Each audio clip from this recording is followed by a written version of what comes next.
Who's Mike? Oh, Michael Christopher. perfect. Not that hot, but maybe. I don't know. Mike. Oh, Michael Christopher. There, like that. like that. That was me. Just like that. Rookie mistake. And I'm in my 4th year. Yeah. All right. Here we go. Here's the intro. Johnny Beane podcast. Take 1.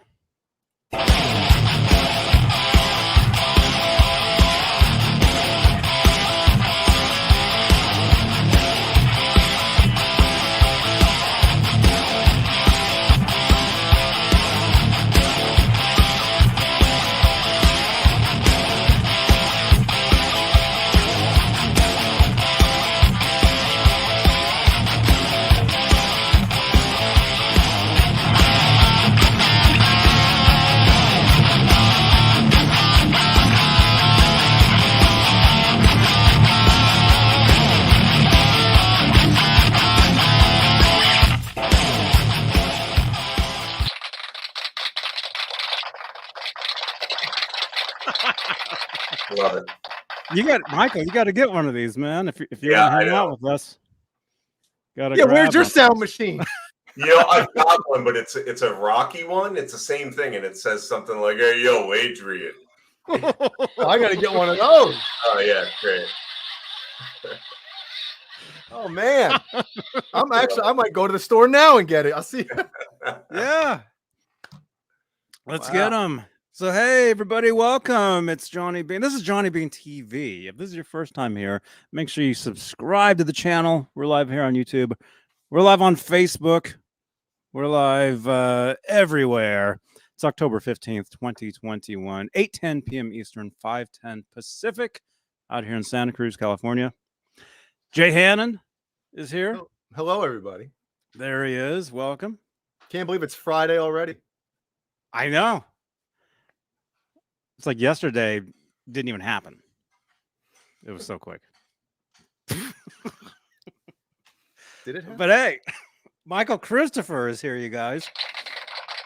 I actually thought that Wednesday didn't happen, but if we're gonna go with yesterday, that's cool too. Yeah. Hopefully tomorrow happens. Did you ever Hopefully fall tonight asleep? happens. You ever fall asleep on a Wednesday? Like, this is an old George Carlin joke, but I think it's happened to everybody. You fall asleep on like a Wednesday and you wake up after dark and you don't know what day it is. You're like, is it Thursday? And that's happened to all of us, I'm sure, right? Oh Yeah. absolutely. It's horrible. Horrible. Yeah. So hey, welcome everybody. And let's say hello to the top tier of channel membership here on Johnny Beane TV on YouTube. They are the executive producers. They are Dave Ennis, Mike Neese, Music Therapy Laz, Majestic PB and J Cat, Wayno False Flag, which is not me, Andy Carson, Michael B, Arhabs, The Chad, Lenny Lou and Mary, James Gum, John Moronic, Stephen Franklin, Michael Smith, AAA, AKA, Yeah. Thomas Santiago, Joe Christian, and Steve Carmichael. That is a top tier of channel membership here on Johnny Beane TV. So click that join button, please. Right below the 24 thumbs ups currently. Thank you so much, you guys. Thank you. And as I was saying, we're live on Johnny Beane TV Facebook page as well. And you could help support the show with Facebook stars. And I've got these lights that change behind me. It's the latest in technology. It's incredible. Only Johnny has it. Yeah, only I have them. And now I actually magically in the chat, a new feature here. I can actually, by the sound of my voice, I can trigger Nightbot now. It's amazing. I still wish we could rename Nightbot to like Michael Nightbot or Night Court Bot or something, you know? Different. Maybe. Stephen Franklin, thank you so much. Thank you. You just paid for the whole next month of StreamYard. You just paid, well, almost for a copy of this book that we're about to delve into. Hey. Nice. Right on. So what do we do now? Do we say hello Well, to the people? book is called The Eruption and the Aftershock. It is, and it's amazing. Michael Christopher, thank you again so much for being here. Yeah, 100%, man. Love you guys. Love this show. Love the lights, especially, Johnny. Glad you have them patented behind you with the ever-changing thing. Need to get some. Oh, it's the future. Mm. So yeah. And this is a podcast, so make sure you guys subscribe on iHeartRadio, Spotify, Stitcher, Google Podcasts, Amazon Music, everywhere. So, Yeah. Michael, before we get into all the particulars and all the intro and who's this, how's that, where I'm from, I have a question because it's got to be the hardest thing about writing a Van Halen book. Okay. The story of the Van Halens coming over and that whole intro, like that. I've never written a book. I've only probably read 1 or 2 full books in my lifetime. Mm-hmm. And I was just thinking of it as I was reading. I'm like, man, it's got to be hard for somebody that, these stories have been around since the band's inception, obviously. How do you make that interesting for a reader that has heard that stuff a million times? Like, it's got to be difficult to kind of like, okay, how do I put this in a way to engage somebody reading this? Yeah, that was one of the things that I wanted to avoid, was making it repetitive. Especially, and I talked to Johnny about this before, where it's like, oh wow, guess what? Eddie started on drums and Alex started on. Oh, really? Oh, really? Wait a minute! Stop the. Is that true? None of us Wait a knew. minute. Where did you hear this? It's very very secretive. A lot of people didn't know. I revealed it in my book. No, but it was. I think that the benchmark of all the early Van Halen stuff has become Van Halen Rising, by Greg Renoff, who was a friend of mine. And I didn't want to spend a ton of time on the early years. A couple things that I did uncover that weren't in any other previous books or interviews or publications was things like the actual dates of when they came over to the States. Even the Van Halen news desk had published, oh, they arrived at this date because of the manifest. Well, I found out that the date they published was wrong. And all apologies to Jeff Hausman and Eric Steinrich, like these guys they do the God's work in running the Van Halen news desk. We love them. I found that, when they landed in New York City, they had stopped in Nova Scotia first. So there were all these little weird things that I found out in researching the book that I had never seen before. Also, and this was very stalkeresque of me, I tracked down all their actual addresses when they lived in Amsterdam and everywhere in Holland, basically.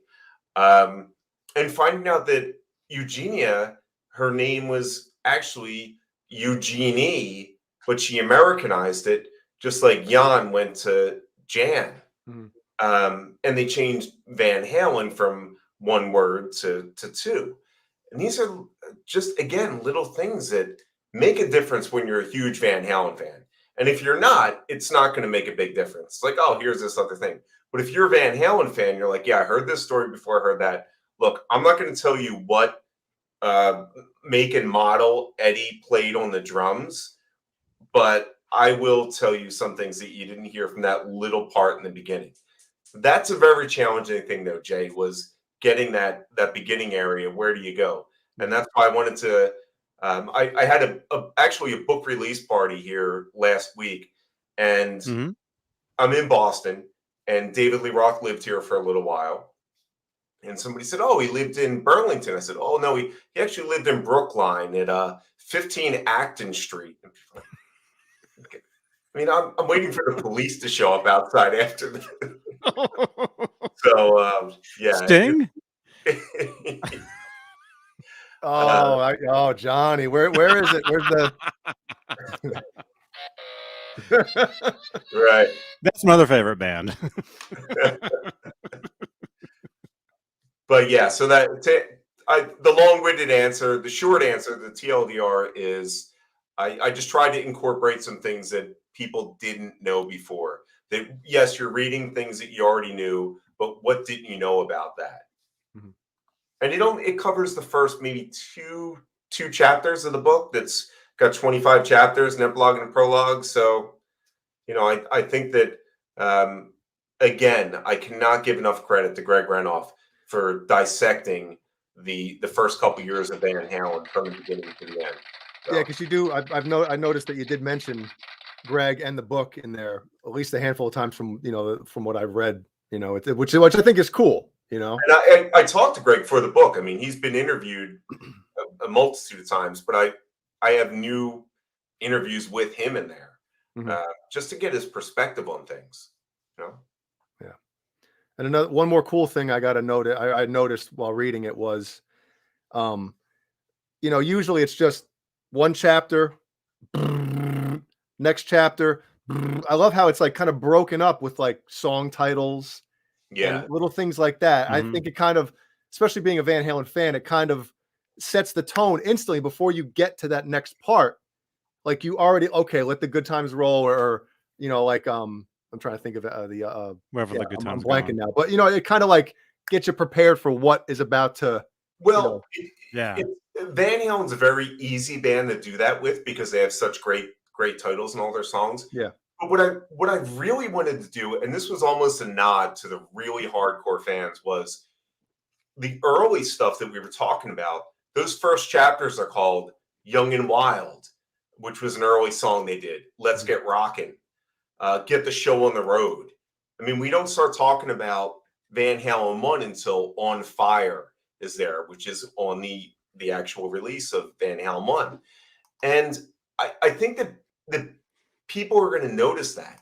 Right when Sammy joined the band, and when I was talking about that whole situation, I titled that chapter, "I Want Some Action," which, as most hardcore Van Halen fans know, is a track that was left off of 5150.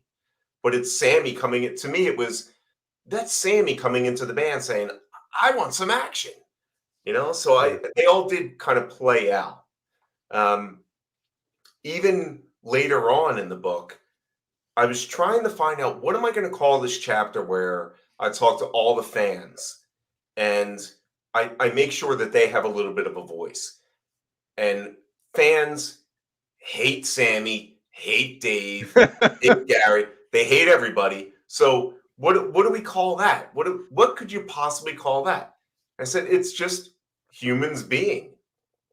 They're humans being. They're being what we all are. We all do things that are crazy. And then it hit me. It hit me so late, but and they all flow in order, by the way, too. Yes. It doesn't start with humans being and end with Running with the Devil. It's quite it's part of my OCD, if you will. But that is very cool. Like I noticed that and I was like, wow, that's pretty cool. And like you said, it all lined, it's in chronological, whatever the hell order as far as albums. And I will, and I don't know how long we're going to be on here, but there's guys that are going to show up with a straitjacket later on to make sure that stays in order. I took mine off before we started. Were you hanging upside down and blindfolded and underwater? Johnny Angel. So where do you stand on the whole? I mean, I don't know if that's a question you could really answer at this point, but where do you how old are you, first off? I'm in my 40s. Okay. So am I. I've got the breadth of all the eras. I was introduced at a very young age by an uncle of mine who obviously was a Dave era. And I'm just like this little kid bouncing about, like, what do I know? Except what the hell is this sound coming out of the speaker that sounds nothing like I've ever heard before, which is obviously Eddie's guitar. And then you've got this wild man yell.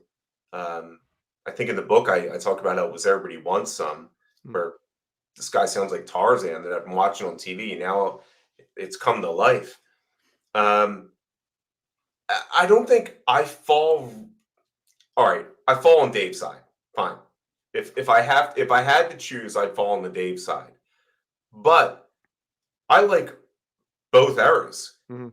And I mean, I don't want to talk about the Gary era right now, but let's just talk about Dave and Sammy. I love both eras. That's why I wanted to call the book The Eruption and the Aftershock. It's not, I love Brad and Chris's book is amazing. And especially if you want technical stuff about the guitar and EVH gear, I mean, it's incredible. I mean, that book is phenomenal. But I wanted to make sure people knew this was a book about Van Halen, the band, and not one era, not the other. When I went to the publisher and they said, "Oh, we got this picture we want to put on the cover. What do you think?" And it was a picture of Sammy in '86. It was some promo picture from '86 or an OU812 or something. I'm like, or '88. I'm like, what the hell? I'm like, no, people are going to think this is a book about Sammy Hagar. Yeah. And they said, all right, well, how about we do this one? And they threw up one from the Women and Children First era. I said, well, that doesn't really cover it either. And that's when I had to get really creative and start doing this whole thing where if you see the cover of the book, it shows all the members that are in the band. And I feel like if you had, there we go. And I feel like if you had the showing both eras, the main eras with the Eruption and the Aftershock, then you'll know. And I know, Jay, you've got an issue with Gary's hair. Yo, it looks like it looks like his hair is like stitched to the headband that he's wearing. Like he just puts it all on in one, like a Lego hair, you know. which he may have. I mean, but that's if we go back. I'll tell you about Gary's hair. Well, not the hair, but I'll tell you about the cover in a minute. But if I did have to pick Dave or Sammy, I would go Dave. But I absolutely love both eras. I love seeing both eras. I throw both eras on all the time. Aftershock, naming that as part of the book was so great for me because I love that song personally. Obviously, everybody knows and loves Eruption, but for me, it was like Aftershock. Like, just light bulb went off over my head. That might be the best. I mean, in my opinion, that might be the best song on Balance, man. It's one of the better Sammy songs. Yeah. I mean, I Balance is such a back and forth record for me, but I really love Aftershock. I mean, Sammy's vocals, Eddie's guitar, that solo, it's just, it's so good. But yeah, I think there's a lot of almost poetry in that and having both of them on there. And I wasn't, I'm not going to call the book Van Halen, Year to the Day or, Van Halen Fire in the Hole. I mean, I thought about it, but I don't think that anybody wanted that book. Well, I think you're because I'm 44 and Johnny's 29, so he doesn't really understand a lot of this stuff. But I don't know what you guys are talking about. Yeah, exactly. But kind of the same thing with me is like I have a brother who's 4 years older, and he's the one who introduced me to Van Halen. And then obviously, once MTV started cranking up, and you saw that on MTV, how could you not pay attention to it?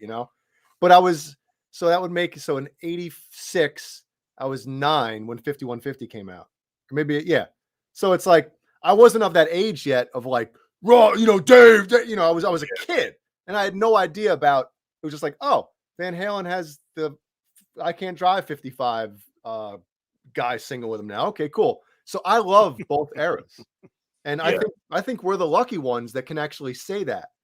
Being able to enjoy those many albums from it's just. I agree with you because not only did you get the I Can't Drive 55 guy, and it's like, oh, wow, that other guy's not in the band. But that other guy is still doing stuff, which on MTV, in our comeuppance, was hilarious. Yeah. I mean, you watch those videos for Going Crazy and Yankee Rose, and that was insane when you watch that. I mean, it was a skit before each video. Are his butt cheeks hanging out? Are those assless? I remember thinking, those are his butt cheeks. But I'm talking about when he's in the store and you've got the immigrant grocer and you've got, all these little stories these vignettes that Dave had going on. So you had this kind of back and forth where, okay, Van Halen's not doing videos with this I Can't Drive 55 guy. oh wait, all of a sudden they're showing us live videos from New Haven, and then which eventually became Live Without a Net. But yeah, it was a weird time to be a fan if you were of a certain age. But if you were our age, it was all right. I can embrace that era, and I also embrace this other guy, this guy Dave, which is now he's wearing face paint and a feathered headdress. You can kind of do both. You can kind of align yourself with both. Then you get into the soap opera where, all right, we're going back to this one or this one. Now we're trying this other guy, and then we're going to go back to that guy and then up to another guy, which, as you know, it's such a wild soap opera. Yeah, well, Johnny and I, we always talk about on this show about the whole chemistry thing. And, I think, Van Halen, obviously lightning in a bottle with the original lineup with Roth and everybody. But to catch lightning in a bottle twice with Sammy, to think you can catch it a third time is just, no, stop it too. Anybody from now on, anything they do, if you catch it twice, stop, because you'll never catch it a third time. You can, and I think that was the thing where Eddie really wanted to take control of the band, and he thought, well, it doesn't matter who I get here. In fact, one of the things he had told Dave, apparently, according to Dave's book, was those two new songs on the Best of Volume 1, Me Wise Magic and Can't Get the Stuff No More. He said anybody could sing these. I don't care if it's Sammy, Dave, or someone else we bring in. These are songs that anybody could sing. But the fact is, that's not what the fans wanted. The fans wanted either Sammy or Dave. Yeah. So it was a bit presumptuous of Eddie, who had finally taken control of his band. That's what it was all about. That's what Van Halen 3 was all about. That's what a lot of Best of Volume 1 was all about. It was the whole thing about the MTV Awards, where he took control after that and got very frustrated with Dave. And as much as you want to see Eddie take control of his band, because I do feel like he was bullied for quite a while for many of those years, especially by Dave, not as much by Sammy. It didn't work with the third singer. You can't get that. I can't think of any band that had a ton of success with a first singer, then had it with a second singer, then found it with a third singer. I mean, it just doesn't, as much success. I mean, there's bands out there. You've got, Dave Evans sang for AC/DC, but name your favorite Dave Evans AC/DC song. Or whoever sang, Greg Rowley sang for Journey. Like, what was your favorite song by him? It's either Steve Perry or, it doesn't exist. And to think that lightning was going to strike for a third time, it was improbable at best. And especially, and Johnny, I'm sorry to completely take this over. I'll let you go in a second. I'll give you your turn in a sec. Especially, I think, again, Johnny and I have talked about this too, but, when the fans, when Sammy was gone, when Sammy left or got kicked out, whatever the story is, and the Van Halen fans were like teased with Dave, and they're like, all right, well, if Sammy's out, if Dave's back, okay, we'll take that, right? But then when that fell through, I don't care who they got after that. It was an uphill climb. Uphill battle, because if they're being teased and then it falling through, it's good luck. It's funny you mention that, because one of the things when I was interviewing for the book, I'm like, well, who has a good perspective on this? And a lot of people know Greg Renoff as the guy who's, early Van Halen. He's the expert on that. He's the guy that knows all that. And I quoted him in the book. He said something I think we were all feeling, that was, wait a minute. I thought Dave was back in the band, and now we're getting this guy from Extreme. We're going from one end to the other. We're going from one end of the spectrum to the other. It's like, no, I don't. You feel cheated almost, and you kind of feel hoodwinked. Like, oh, all right, you came out on the MTV Awards with Dave. I'm going to go out and buy the greatest hits and expect something great coming up next, and then we get Van Halen 3, which is beyond the album itself. Forget the album itself, but the singer on it. It's not Dave. It's not Sammy. It's this other guy. Like as a fan, as a casual fan, especially, you're not interested in that. Mm-hmm. Yeah. Myself as a hardcore fan, I mean, as long as it's Eddie, I'll take it. I mean, whatever it is. So Van Halen 3, it didn't bother me. It really didn't. Because I saw it. I really saw it as an Eddie solo record, and that's what I had always wanted, you know. But yeah, when the whole thing was happening, the MTV thing, and Dave comes out, and then Gary comes in, it really didn't affect me. I really didn't see a lot of this drama until the internet, you know, until 1990, about 2000. Well, don't show your age. Don't tell your age, Johnny. Yeah. Careful Yeah. now. I was learning how to use computers in first grade. Did you wish, though, Johnny, did you wish he had done his solo album with maybe a couple different singers, or had done it and called it an Eddie Van Halen solo record? I don't know. I mean, I think that could have been cool. I mean, just anything Eddie did, I just think is awesome. I'm just So I'm you such a don't huge- compare. You don't like listen to something and you're like, oh man, I wish, because that's a hard thing. You're talking about humans earlier doing stupid Yeah. stuff. No matter who you are, if a band comes out with a new album, the first thing you do, especially if you love their previous work, the first thing I do is compare. I'm like, oh, this isn't as good as their last album, and compare it. I almost ruin it for myself, Yeah. Yeah. Or, I mean, what if Sammy sang Without You? Or what if Sammy sang Fire in the Hole? You don't think about stuff like that? I do. I would. Yeah. Well, sorry. That's questions. For yeah. Johnny. Yeah. I mean, yeah, I think about that. And I think I remember when Without You Keep came up at out. night? Because it does me. I mean, I can't sleep at night sometimes when I think about that stuff. Well, I always think about like, man, what would the next album with Roth have sounded like? Right. I always think of little things like that. One more album with Roth. I wonder, because I think one more album would have worked. Mhm. As far as the times and everything, and then after that, I think Roth's time, as far as once like the late '80s, early '90s hit, Roth's shtick was kind of wearing thin, in my opinion. Well, Jay, I don't know, because I think that he was in really bad vocal shape in '96 when he did the best of. Like he was noticeably straining on Me Wise Magic. But then a couple years later, I guess it was '98, he puts out DLR Band.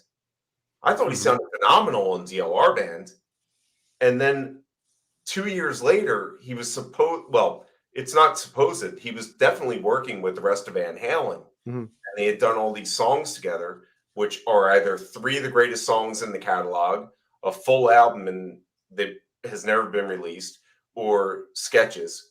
And again, we may never know, but I would have loved to have heard that. What would that have sounded like? What were those songs? They weren't the songs that we heard on Different Kind of Truth.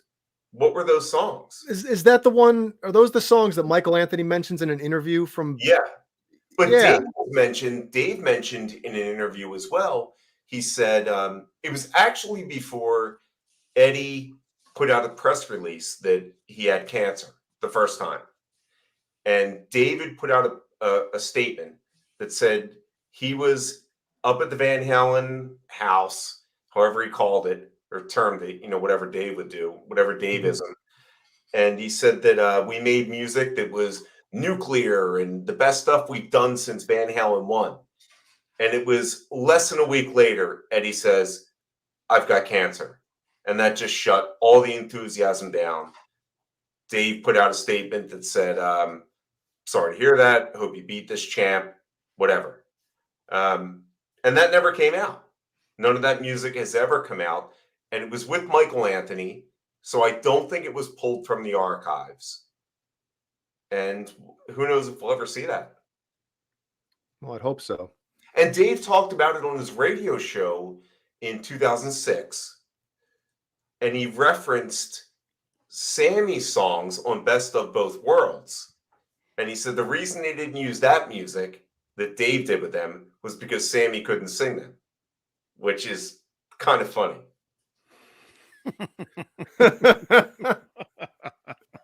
And again, I'm not going to be the guy I'm not the guy here saying it's in the book. It's in the book.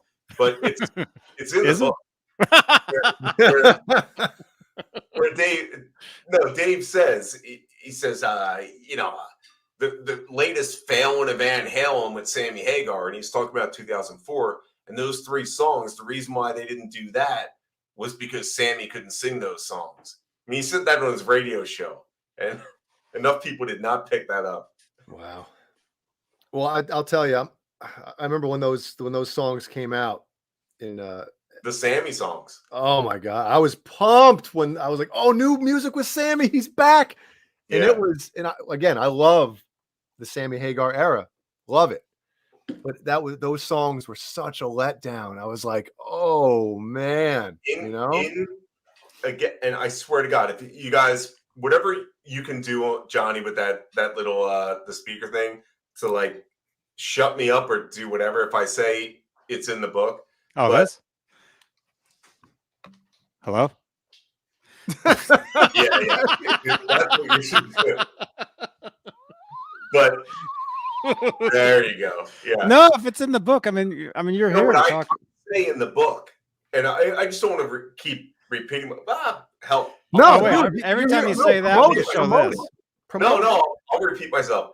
When I first heard Up for Breakfast, I really thought, in my heart of hearts as a Van Halen fan, I thought that Sammy was trolling Van Halen.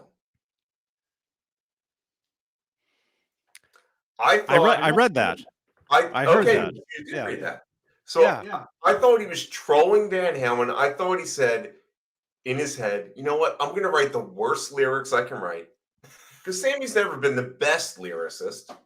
In fact, he's not been even close to one of the best lyricists. But when he writes something like Honey, Do My Melon, and he's talking about bananas and cherries.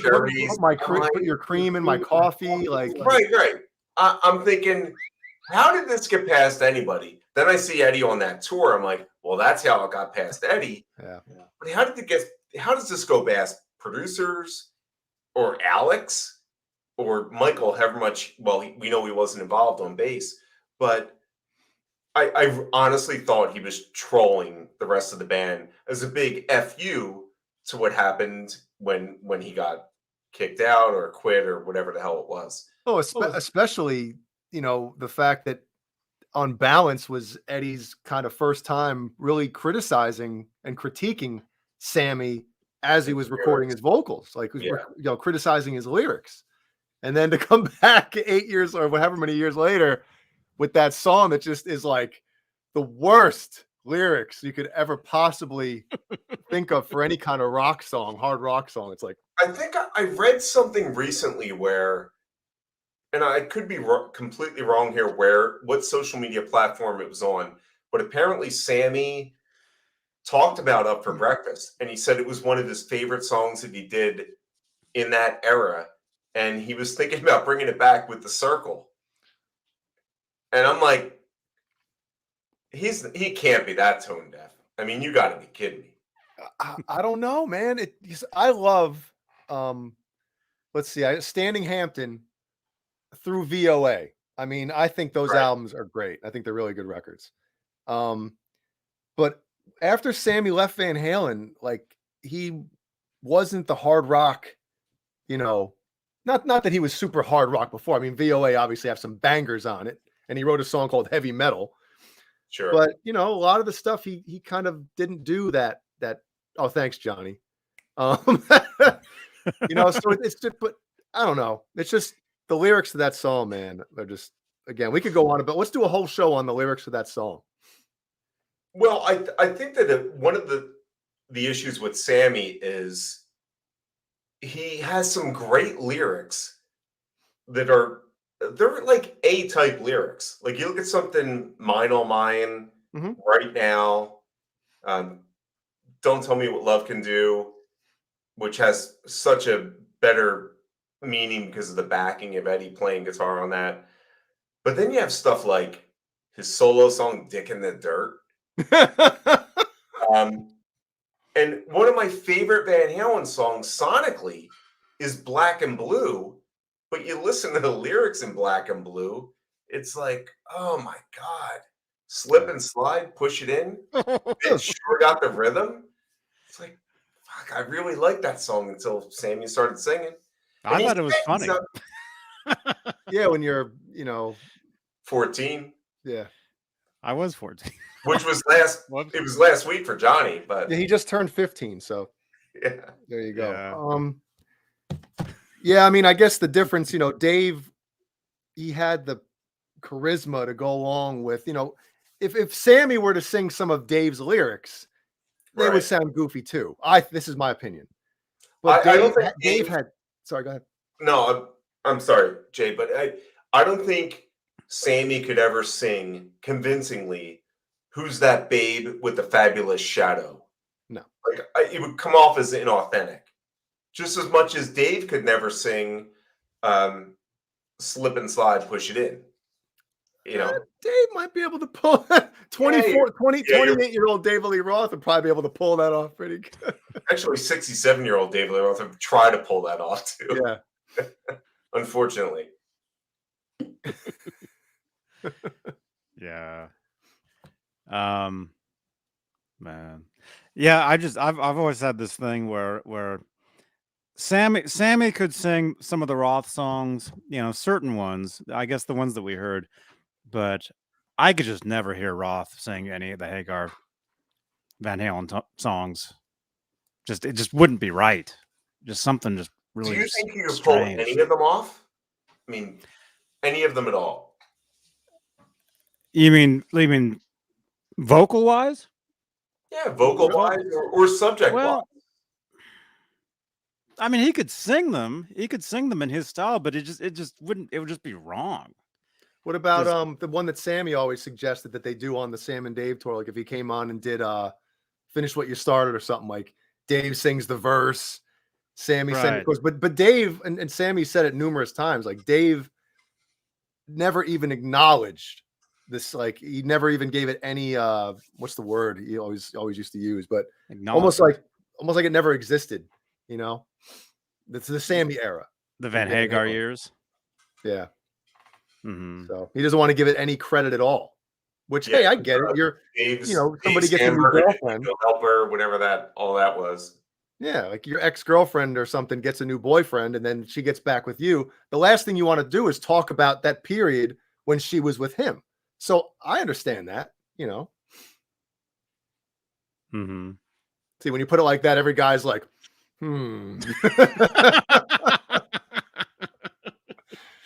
But I would have loved to seen Dave try Summer Nights or one of those songs that has that same feel that Dave had, but obviously the vocals are a lot different. I mean, Sammy's range is beyond compare. We know Sammy sounds great. As a singer, he crushes Dave. Dave's got that attitude, and those lyrics they work for Dave. Yeah. Summer Nights, I think Best of Both Worlds works kind of for Dave. Well, if you think about it too, like Dave, he could go on stage, barely sing anything like the record, kind of half-ass it, but it didn't matter because you're looking at him and he's just this huge, larger than life persona on stage. He's got the attitude, everything that goes along with being a rock star. Whereas Sammy, if he went on stage and didn't sing everything borderline perfect, it's like, oh, Jesus, like it didn't look awkward. It wouldn't work. Like you showing up for a school report and not reading the book. Or that, or you forgot your pants that day, and it's like, but unfortunately today didn't work out the way I wanted it to, so my pants aren't here. So with Sammy doing that, it'd be like, because I watch that Live Without a Net constantly, like we all have, and I'm thinking if Sammy didn't keep pointing to Eddie or climbing up in the catwalk, that wouldn't have been the same home video that it was. But yeah, Dave had that thing where he could do whatever. Yeah. And so many of the people I talk to, again, fuck the book. Like, I'm not going to make any money on the book anyway. But so many of the people that that talked about whether they like Sammy or Dave, the ones that hated Dave would say Dave would just stop singing in the middle of his song and he would just do his rap, or he would dance around and do his thing. I'm like, well, that's what Dave does. Yeah. And that's kind of Dave's thing. And if you don't like that, you're not going to like David Lee Roth with Van Halen. And he's been doing that since at least the early 80s. If not longer.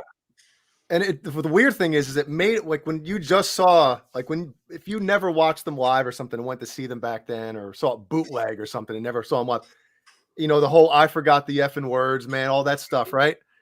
Yeah. Up until I started doing these shows with Johnny and everybody, I honestly thought that was just from the US Festival that he did that, right? So you're thinking, oh, it doesn't look scripted. It looks like just they're having Dave is just doing whatever he wants to do on stage. It was exactly the opposite. It was scripted.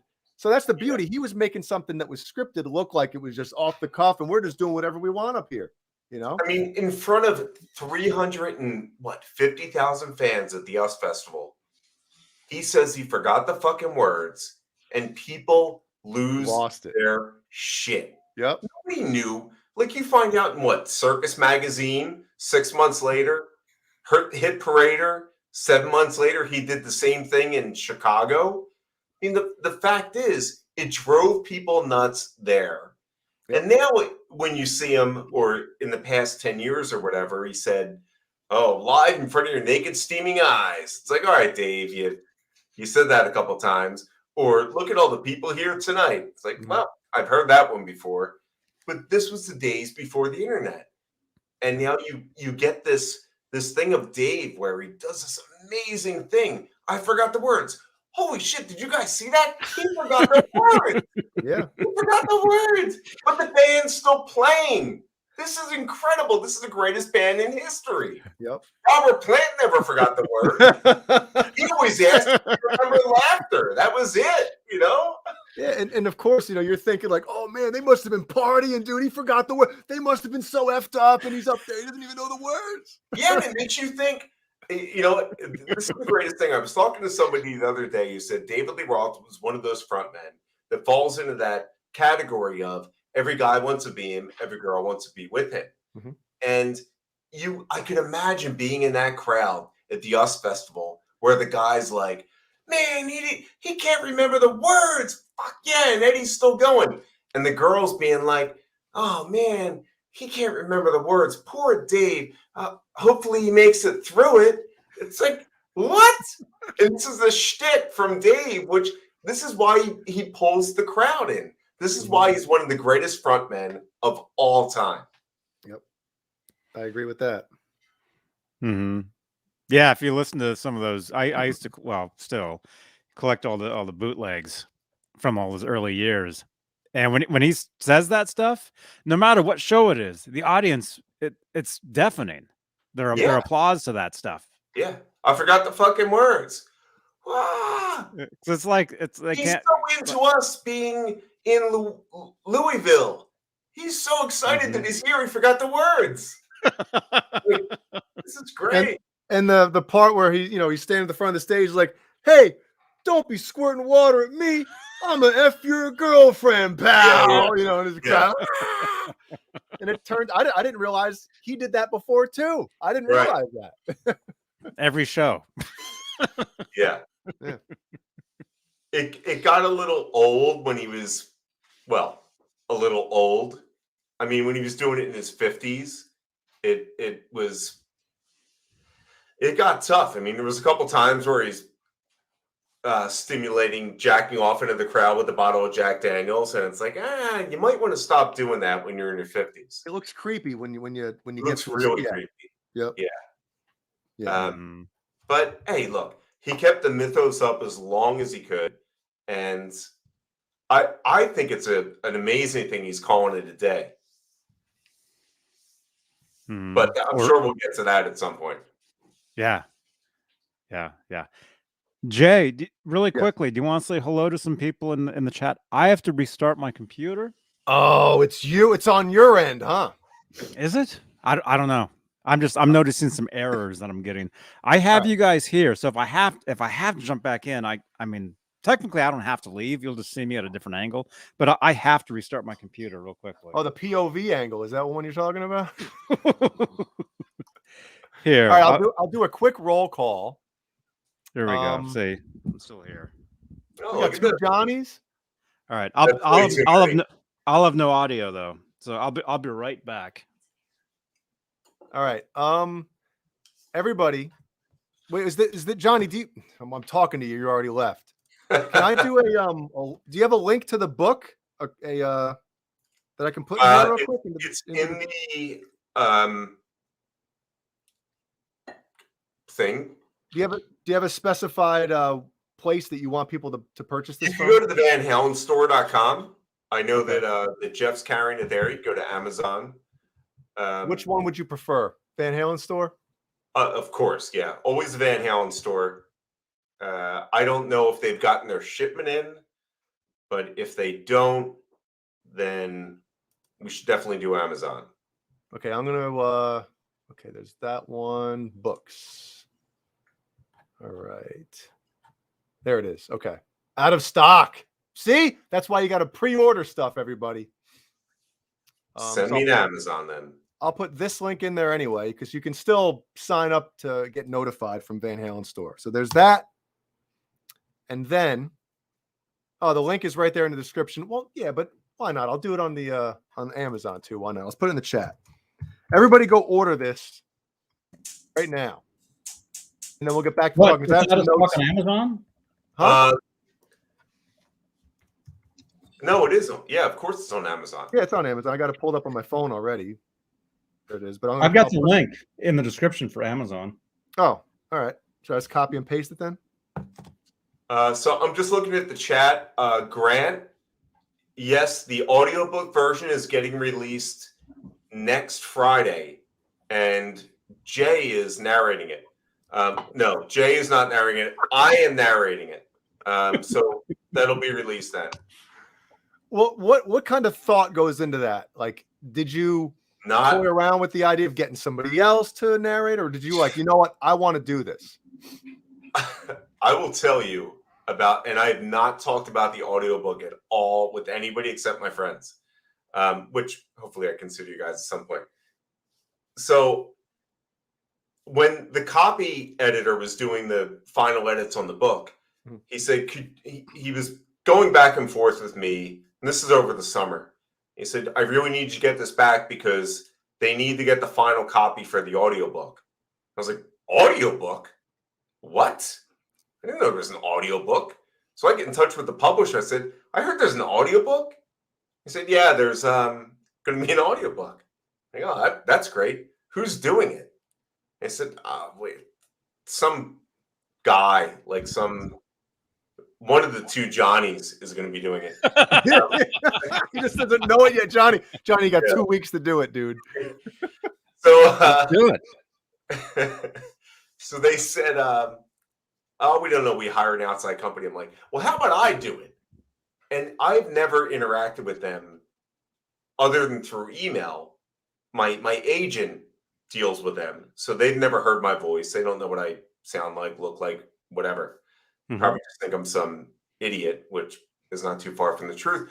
But they said, you really want to do the audiobook? I said, yeah, I would love to do the audiobook. I said, all right, well, I used to do a radio show. I'll send you some samples. Sent them everything. They were like, oh, this is great. You can do the audiobook. I'm like, great. It's perfect. I'd love to do it. It has been one of the greatest / hardest undertakings of my life. You realize every little screw up you make in your statements, in your voice, in the little pops your voice makes. And when you say too many S's, it's the worst thing in the world. I don't wish an audiobook on my worst enemy unless they want to die a slow death. So I did my own audiobook which not a lot of people get to do. I'm so thankful for that. But at least I got to put my own passion behind it. The worst part was trying to do the voices in the book. Because there's so many people that I either interviewed for the book or I replicate what Eddie said or what Dave said. And it's like, I can't do a, hey, Dave, what's what? You know, but I do my best. I can't just read it straight. I can't say, so then Dave said, well, or the best was Eddie said, hey, next time you say that to me, you better be wearing a cup, Dave. You know, I had to get in the character for it, which is amazing. So anybody that bought the book, please buy the audiobook because you're going to get a lot of extra amazement from my end. So it was harder than you definitely thought it was going to be. I'm right? still finishing up the editing of the last 2 chapters. It was unbelievable, and kudos to anybody who does audiobooks for a living. Yeah, big time. It's a lot. It's a lot, and nobody knows this. You guys are the first ones that know this, that an audiobook is coming. Breaking news here on Johnny Bean TV, everybody. Exclusive. Totally. And we're friends. Yes. Oh, R2, R3 Locking Nut. He says, can we also have the outtakes? Oh, that is the. Shit. That's really funny because it's funny that R2, R3 Locking Nut asked that because a friend of mine who is the biggest Van Halen fan next to me, I mean, we grew up with him and everything. I would tell him, man, there's so much shit going on that I'm dealing with in trying to do this audiobook because I'm doing it in a studio-ish area, but it's not a professional studio. So sometimes there's things that go on. I didn't know that somebody was unleashing a dog kennel behind me at one point, and there's dogs barking like that. Every now and again, there was a motorcycle driving by. But the worst is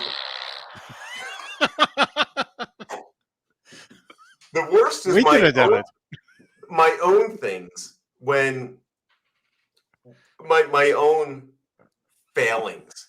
When Dave, I'm quoting Dave in his book, Crazy from the Heat, where he's talking about when he went to record Me Wise Magic. And he says, they put me in a studio where in a vocal booth where I had no windows. I'm in a 4-walled thing with nothing. I can't see anything. So I decided to bring in palm trees and I made it like Club Dave and I brought in light. Club Dave. And all of a sudden, Alex comes in and Alex says, I mean, he lays into Dave. He's like, what the F are you doing? Mother F. This is a business, mother F. This is a joke. You think it's a joke to you? We're mother effing businessmen. And I'm reading this whole thing that David written in his book. And at the end of it, I'm just like I couldn't even continue on because of how furious Alex was about what Dave was doing with little Club Dave and his palm trees and lights. So yeah, there's some of the outtakes. And I'll tell you what, if you buy the audiobook, there's me cursing at dogs, yelling at motorcycles, and laughing at Alex Van Halen's cursing. So if you do those are in the audiobook. No, I will send them to you. Oh, okay. Yeah. Yes. Please reach out to me. Proof of purchase required. I'll tell you what. Reach out to me this is a shameless plug. Eruption and the Aftershock at gmail.com. I will send you the outtakes, or if you want a signed book, I'll do that too. There you go. Right on. Eruption and the Aftershock at gmail.com. You'll hear me yell at dogs going, God damn it, I'm trying to finish this chapter about Mitch Malloy. and these Who? dogs are barking in the background. And I'm in like a makeshift studio. I'm not doing this in my. This is not my. Did you bring in palm office trees setting when you were right doing now. it? What's that? Did you bring in palm trees and stuff too? I did, yeah. And they actually changed color. Well, Johnny, I have some. I didn't do a roll call, but you know what? We're an hour in, almost an hour in, and I have notes here that if I don't get to some of these, I'm gonna be pissed that I actually took notes and didn't get to any of them. Okay. You know what I mean? For the book. Yeah, for the book. Oh wow. Yes. All right. There's a book. So I have a couple from early on, but I want to get to the really, really meaty stuff, which is the stuff that really gets my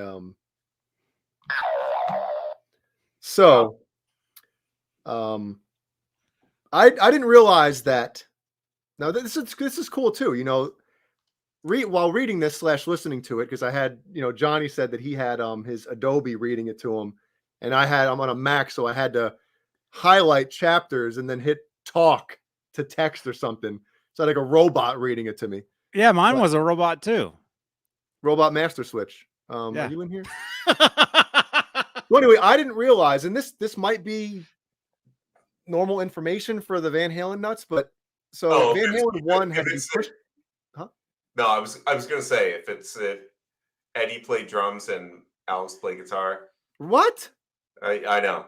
I didn't know that. Wild. When was this? That's crazy. That's crazy stuff. So Van Halen 1 had to be pushed back from January to February because of the original album cover. So Eddie said, and I'll show the album cover because I took a screenshot of it while I was perusing. And I don't know if I've ever seen this picture before. I can't. Yeah, you can and again, it's a little bit back, but I'm trying to. No, back, not forward.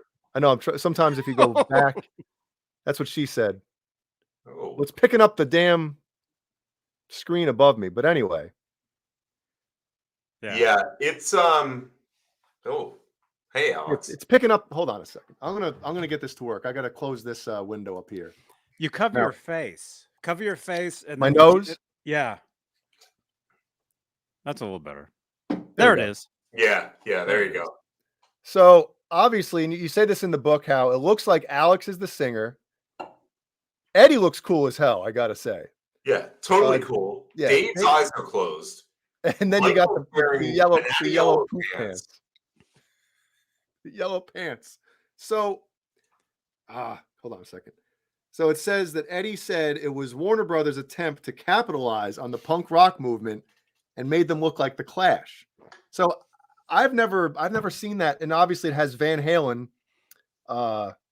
written as, you know, the one, no space in the middle, but there's no, you know, VH1 logo, which I guess came after, right? Didn't they have to like pull it out of their butts, I guess? And again, it's in the book as well. But I didn't, Johnny, like, did you know that I mean, obviously we weren't, or you weren't alive then when they. No, I wasn't. I knew about that other cover. I didn't know like some of the stuff that Michael talks about in this book. This was new to me. But I'd seen that cover before, and then I had seen that. It's in Greg Renoff's book. If you get my version of it, there's the electronic version of it. It's in color. The next printing is going to have mine in color in the hardback and paperback. Mm-hmm. But yeah, that was presented to them, and they were like, "What? Like this is not what we were looking like." But then that logo, I mean, you see that Van Halen logo, which if you show that, it looks nothing like the old school Van Halen logo that we're all familiar with. Nope. It's such a weird, jagged logo. Yeah, there you go. So almost looks like it would fit Sammy Hagar. Like the font they used would fit Sammy Hagar better than it fits Van Halen. Yeah, it could have been cool for like VOA or.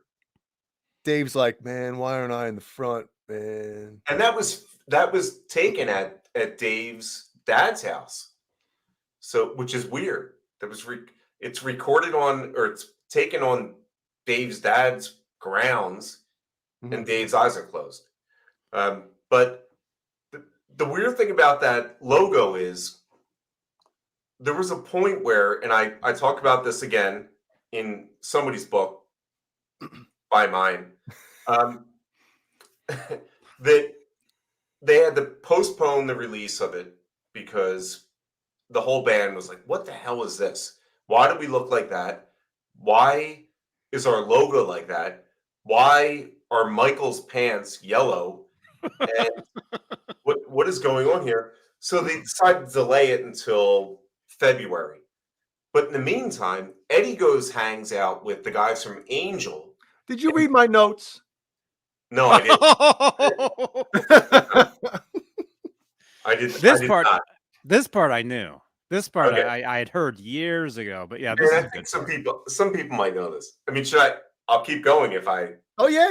Yeah. So Eddie's hanging out with the guys from Angel, and he's like, "Hey, we got this record coming out, and it's our debut, and it's going to be now. It's got pushed to February, and here's You Really Got Me, and this is the cover we did." And the guy from Angel, I don't know, was a guitarist, whoever he was, he's a footnote in history, and he goes back to the studio and he talks to one of the guys from Casablanca Records, who had the chance to sign Van Halen back in the day. Mhm. And he said, look, I heard this amazing version of You Really Got Me. And I think if we record it and get it out there, we're going to beat Van Halen to the punch. Ted Templeman calls up, and this is in Greg's Ted Templeman book. He calls up Eddie and goes, did you play the album for anybody? No, I played like a song or two. I played it for the guy in Angel. He goes, well, now Angel's going in the studio and they're going to record You Really Got Me and they're going to release it next week. He's like, oh, shit. So they had to rush release the single of You Really Got Me with that logo that Jay was showing. Yeah. So there were all these things went out with, I think it was obviously on vinyl. The red vinyl. With the red, yeah, it was red vinyl. The Looney Tunes with is it Porky Pig or what's the other guy? No, I think it was Porky Pig. Was it Porky Pig? Because I used to have a bunch of those. Pig. Those so red funny. vinyls. I had tons of those things back It was in the red day. vinyl, and it was on one side. It was You Really Got Me, Jamie's Crying, and maybe Little Dreamer, and the other side was Eruption, and something else. But it got shipped out to all the radio stations just so they could beat Angel to the punch. Yeah. So nobody remembers Angel to this day. Yeah.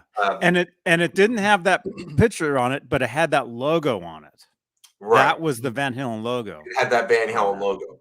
And then Dave Bang was the one who then did the logo for Van Halen with the wings that everybody knows from now.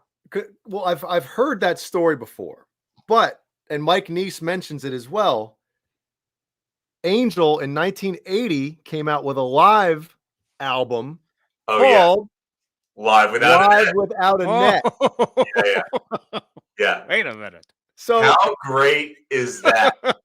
So it's almost like, and after this came out, I guess you say in the book that they literally got dropped like soon after this thing came out. Yeah, they're like, well, I say how they were. Well, not I'm saying this is factual. They were on Casablanca Records, and Kiss obviously had their biggest breakthrough success with Alive. So they tried to replicate that by putting out a live record called Live Without a Net, and it didn't work. And they got dropped after that record. A couple years later, Van Halen decides to put out their first live video, and they call it Live Without a Net. Yep. I kind of feel like that was Eddie giving like a little twist of the screw. Yeah. Almost like on the back cover of Balance, where if you look where they're walking down the alley, and if you look down at their feet, there's a Coke can. And that I feel like was a big FU to Crystal Pepsi for making them use right now or license right now. Mm-hmm. Crap, my balance CD is somewhere. I tried that stuff only because Van Halen had the song in the commercial, and I thought the stuff was bad. It was horrible. And you're still alive? Where It's is it? it's just wrong. You know, like Roth singing Hagar songs. You know, clear Pepsi. It's just not right. I can't find it. I Jay's wanna tearing look his at place apart looking for. I know. Yeah. I'm just seeing that. I'm looking like, stuff over, knocking guitars. I can't find it. John Biel. Is John Biel here?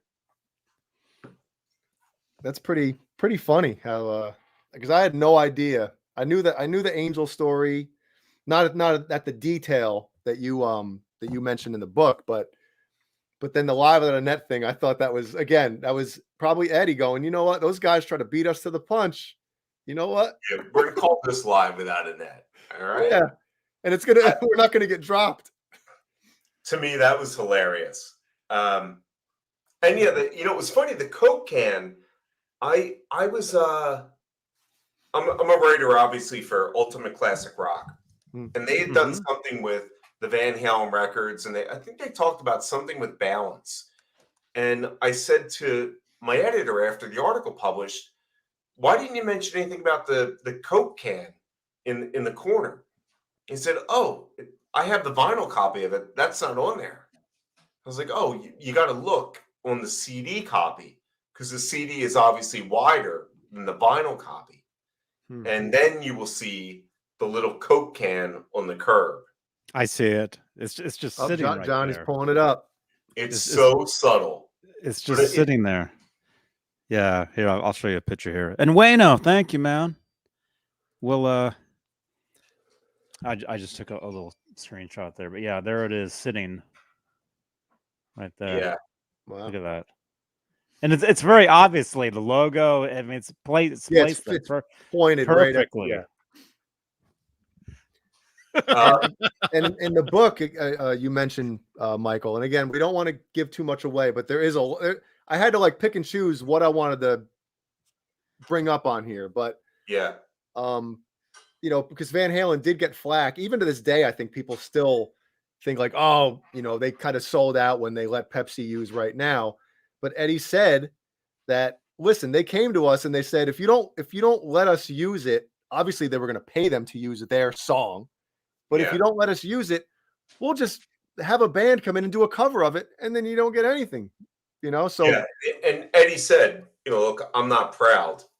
Like I'm not that proud that they're gonna take somebody's money that's not theirs, and it's like, what? Like, okay, we wrote this song, but we're not going to get any credit for it. People are going to think it's us, and there's no compensation. Again, he said, I'm not that proud. Yeah. So, and Crystal Pepsi turned into one of the biggest failures of all time. Oh, they lost. Pepsi lost money on that excursion. But I just wanted to throw a quick shout out to Wayno in the chats. Wayno, so yes, great Scott. That club got pulled down by development in Boston, and it's now coming back. So I know in 88, 89, you weren't feeling that good, but it's going to be coming back once everything lifts. They're going to be the guys that run it are incredible people, and it's going to be one of the best Boston clubs around. Awesome. And that's why I'm wearing the shirt. This was a fundraiser for them to keep going. So, oh, cool. Yeah.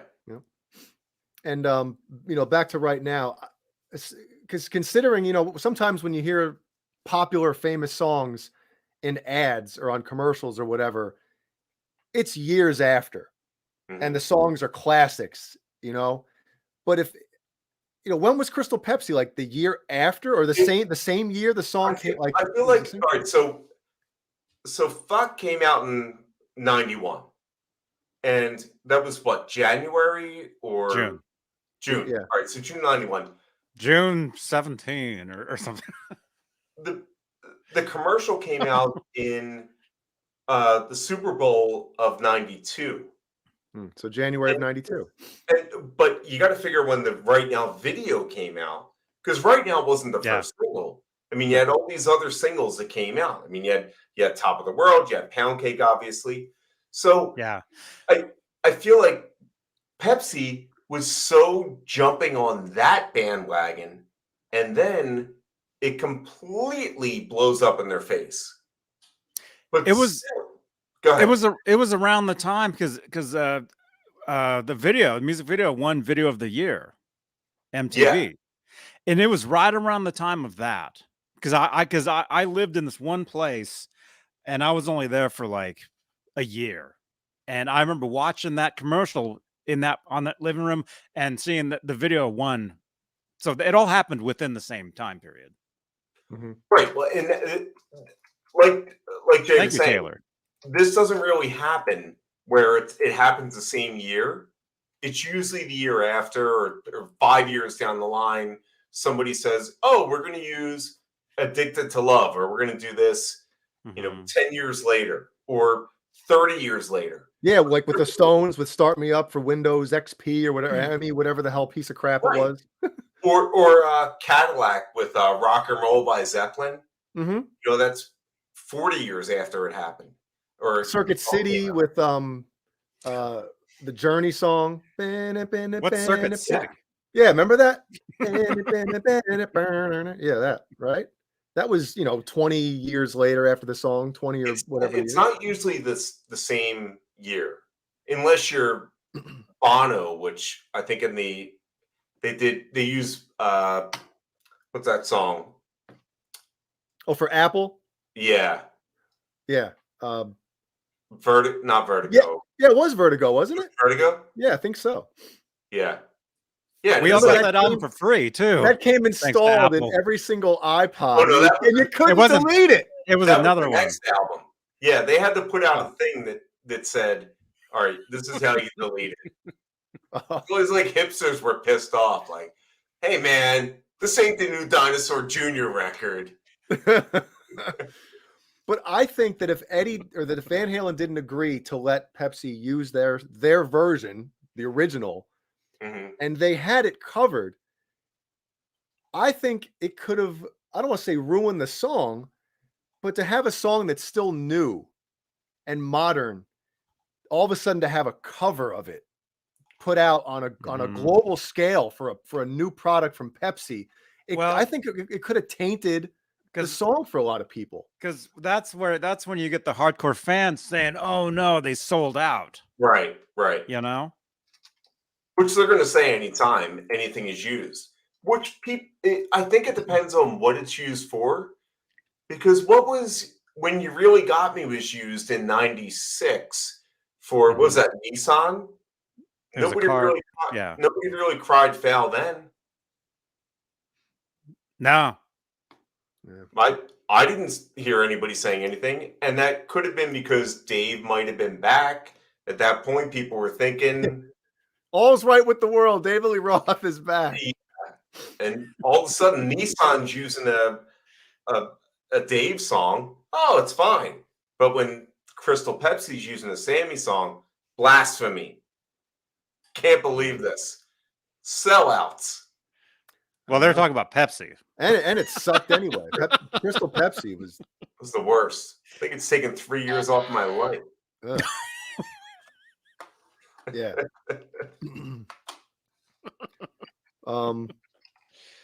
Johnny, do you have any? Well, we have questions. We have questions. No, I'm just wondering. You have questions. Oh, well, I just have a couple of things I want to touch on, but I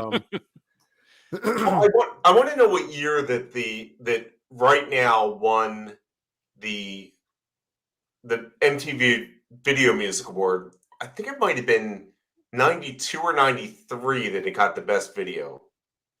It was, I want to say 92. 91. I want to say it was the very end of 92. It had to have been that.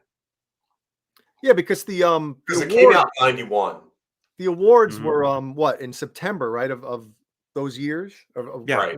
Yeah. September 91 is when they played Pound Cake. They opened the show. And Metallica played Enter Sandman. Metallica played and Poison. and what's his name threw the bass up and hit himself. Chris And it Novoselic. was yeah. So it would have been 92 when that video won for video of the year. And then I So want to say it was right after after that. 3. Oh, so it would have been 92 that was used for the Super Bowl. Or maybe 93. Because of September 92, they won the award. The Super Bowl is in January, so that's September, October, November, December. So what, 4 or 5 months after? So that kind of makes sense, right? It would have been all within the same year. Because like I said, I was living in this one place for only a year, and this all happened within that same time. Mm-hmm. Well, whatever it is, it's a year or not. 91 or 92, 93. And obviously, Eddie took the point where he said, look, they're going to either hire somebody else to record this song. It's going to sound like crap. Yeah. Or we'll do it. And we leave it the way it is. And get paid. And that's what happened. And get paid. And a little, I guess, thing that I never knew this. And Johnny, maybe, I don't know. This is one Van Halen thing that I don't know. I've never heard anything like this before. But I guess in the original treatment for the video of Right Now. Oh, I know what you're going to say. Dude, I read that and I was like, whoa, I had to read it like 2 or 3 times because I kept visualizing God. What it would have set off. So do you want fireworks? You want to talk about it? Because No. You can go ahead, please. All right. So I guess in the original treatment or whatever it was for the video for Right Now, I guess there was a part where Sammy was supposed to be looking at a poster on the wall of the original Van Halen with David Lee Roth. And then something pops up saying, right now, Dave wishes he was Sammy. I never knew that. Oh my God. Could you imagine if they let that in there? That would have been, talk about fireworks. It would have been sent off. Yeah, shots fired. Holy shit. And the reason I don't think they went with that was because Dave was a non-entity at that point. Yeah. He was not a little late enough, did nothing. I think that came out in January of 91. So late in the year when Right Now came out, it definitely wasn't doing anything. But if that had been done down type of thing, right? If it was the 88 or 86, it would have been a nice, kind of, here's our catapult, here's our rock that we're throwing at you. Yeah. But then it just seemed, and I think I even wrote it, it just seemed mean. Yeah. Like, why would you even say that to kicking him while he was down? Yeah. Yeah. But I could see it, man. I see Sammy looking at the wall. I think one of the, and I just thought of this now. The famous picture of Dave where it's actually on the cover of his greatest hits, where he's looking at the lights in the dressing room and he's got his assless chaps or his chaps, because all chaps are assless. But it's fun to say assless chaps, yeah. Right. So he's leaning on the thing. It'd be funny if in that video, the Right Now video, if Sammy was doing that, and then in the background was that poster of Dave, like Right Now, Dave wishes he was Sammy. Oh my God! We're the most horrible people in the world. I want to know whose idea that was, and then I think it was the directors, who Sammy hated, and that's maybe why it never happened. And as you're reading that thing, he hated the fact that there were going to be title cards running through the whole video, because he thought that was his best lyrical video song he'd ever done with Van Halen, which I disagree. I think Mine All Mine is the best one he had done. But he said all these people are going to be looking at what's going on the screen. And right now, Sammy Hagar is not happy with the way this video is. But all his lyrics are getting kind of pushed to the background. And it turned out to be one of the greatest videos, one of the most well-known videos, and he still hates it to this day. He still hates it, but I guess from looking at it from his perspective, before you see the video, you can understand why somebody would think that way. Like, hey, wait, there's going to be all these words on the screen. Yeah. what about the lyrics? But I kind of feel that it worked in his favor. I think you're concentrating on these words, but they tie into what, well, for the most part, I think it almost makes you pay attention to the words more. You know, I would agree with you usually on that, but the But you don't. problem with that is, yeah, sorry, but the problem with that is, look at where Right Now charted on the radio, and look at where it charted on MTV. So on MTV, it went to #1 because based on the video alone. On the radio, it didn't do anything. I think it maybe went to 34, 36, and it's because people didn't pay attention to the lyrics on MTV. They just paid attention to the video and whatever. And on the radio, they weren't even focused on anything enough. They weren't focusing on the video because obviously they're seeing it on MTV every day, but they're not calling into the radio station and saying, "Oh, could you play that song?" Because they don't get to see it. They can turn on MTV and they see it. And that's an iconic video. But if you tell people, "Hey, what's your favorite part of Right Now?" "Oh, I love when that girl or that woman goes up and she presses her kiss against it." Or I love when they say, "Right now, Michael Anthony is thinking about a solo record." Or that part where Sammy Hagar is saying he doesn't want to sing right now, and he kind of throws his hands down and goes like that. I don't think people thought it was a great song as much as it was a great video. I mean, I feel different about that, but that's why it never rose in the charts. That's interesting. I never thought of it like that. And I never knew that it, I never paid attention really like the radio charts, because at that time, I was listening to one radio station, but I don't know.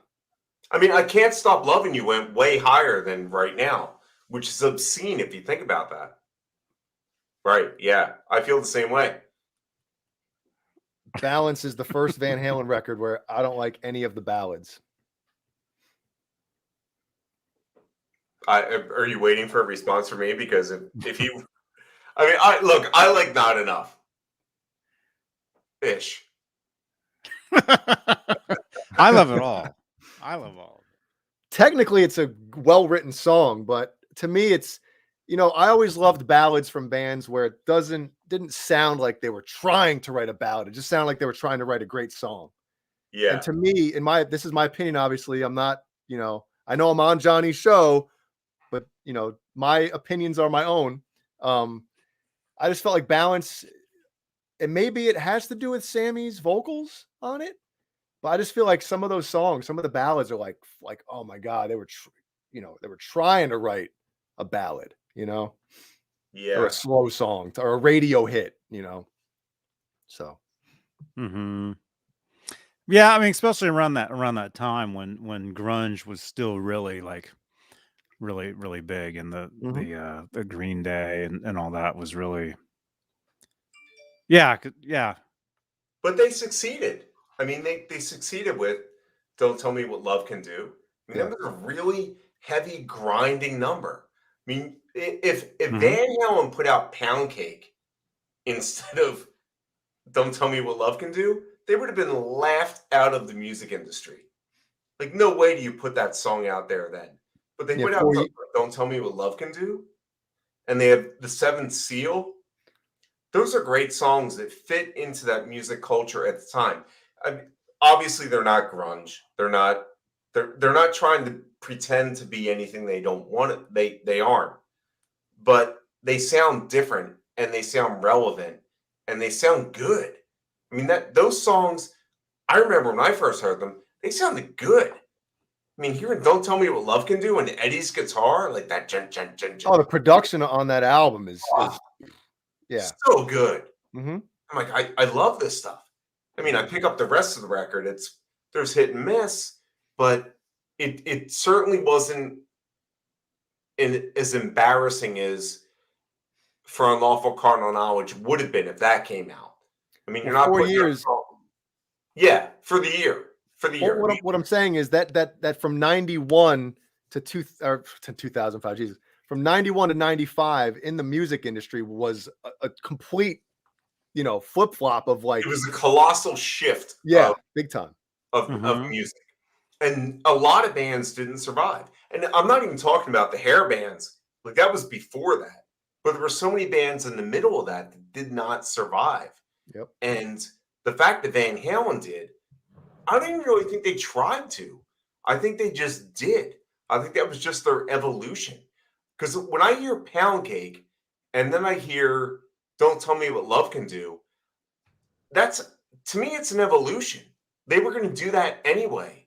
It didn't matter what was going on behind the scenes in the musical landscape. They were still going to make great music.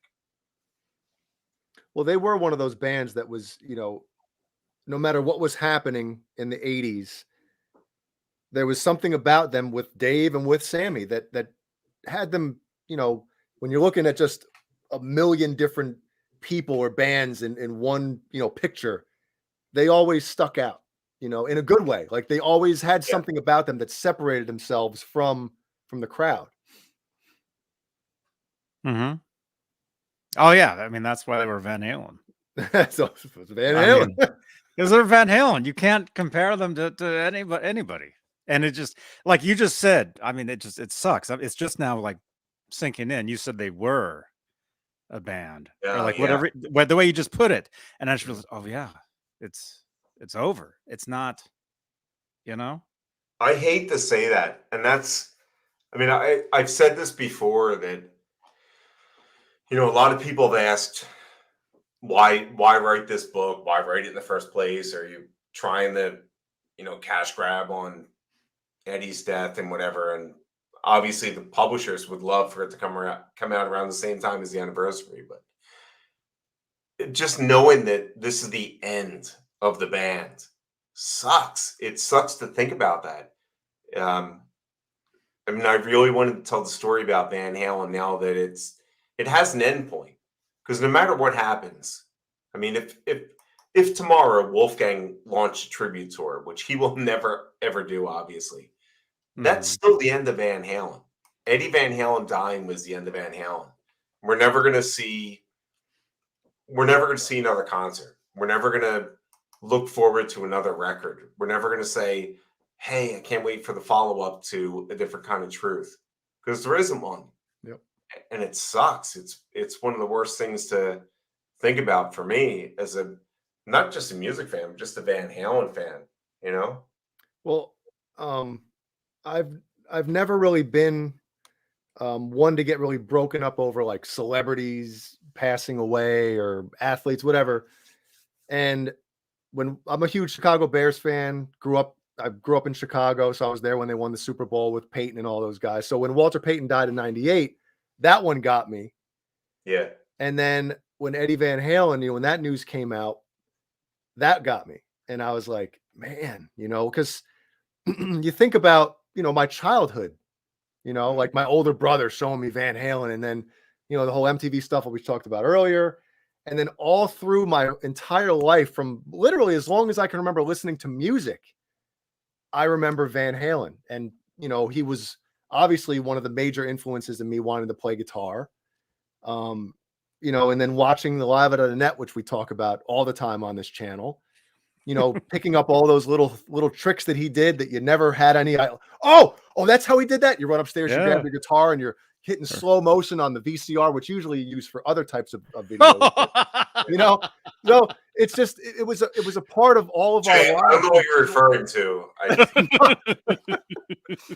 From childhood all the way up until, I'm 44.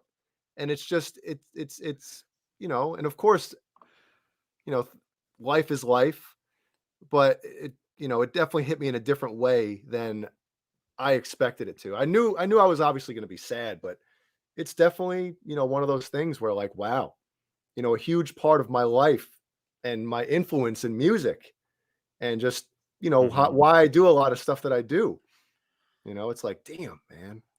So, I talk a lot about this in the intro and the acknowledgments in my book, which is just, it's funny. There was somebody messaged me today about a review that went up on Amazon about the book. And they're like, "Oh yeah, it's a great book, new information, all these little things." But it seems like the author wasn't really in the Van Halen that much. Like, what? Like, where does that come from? And I'm thinking, I was thinking back to when I was a kid, and I could not stop thinking about the sound that Eddie had coming out of his guitar. Mhm.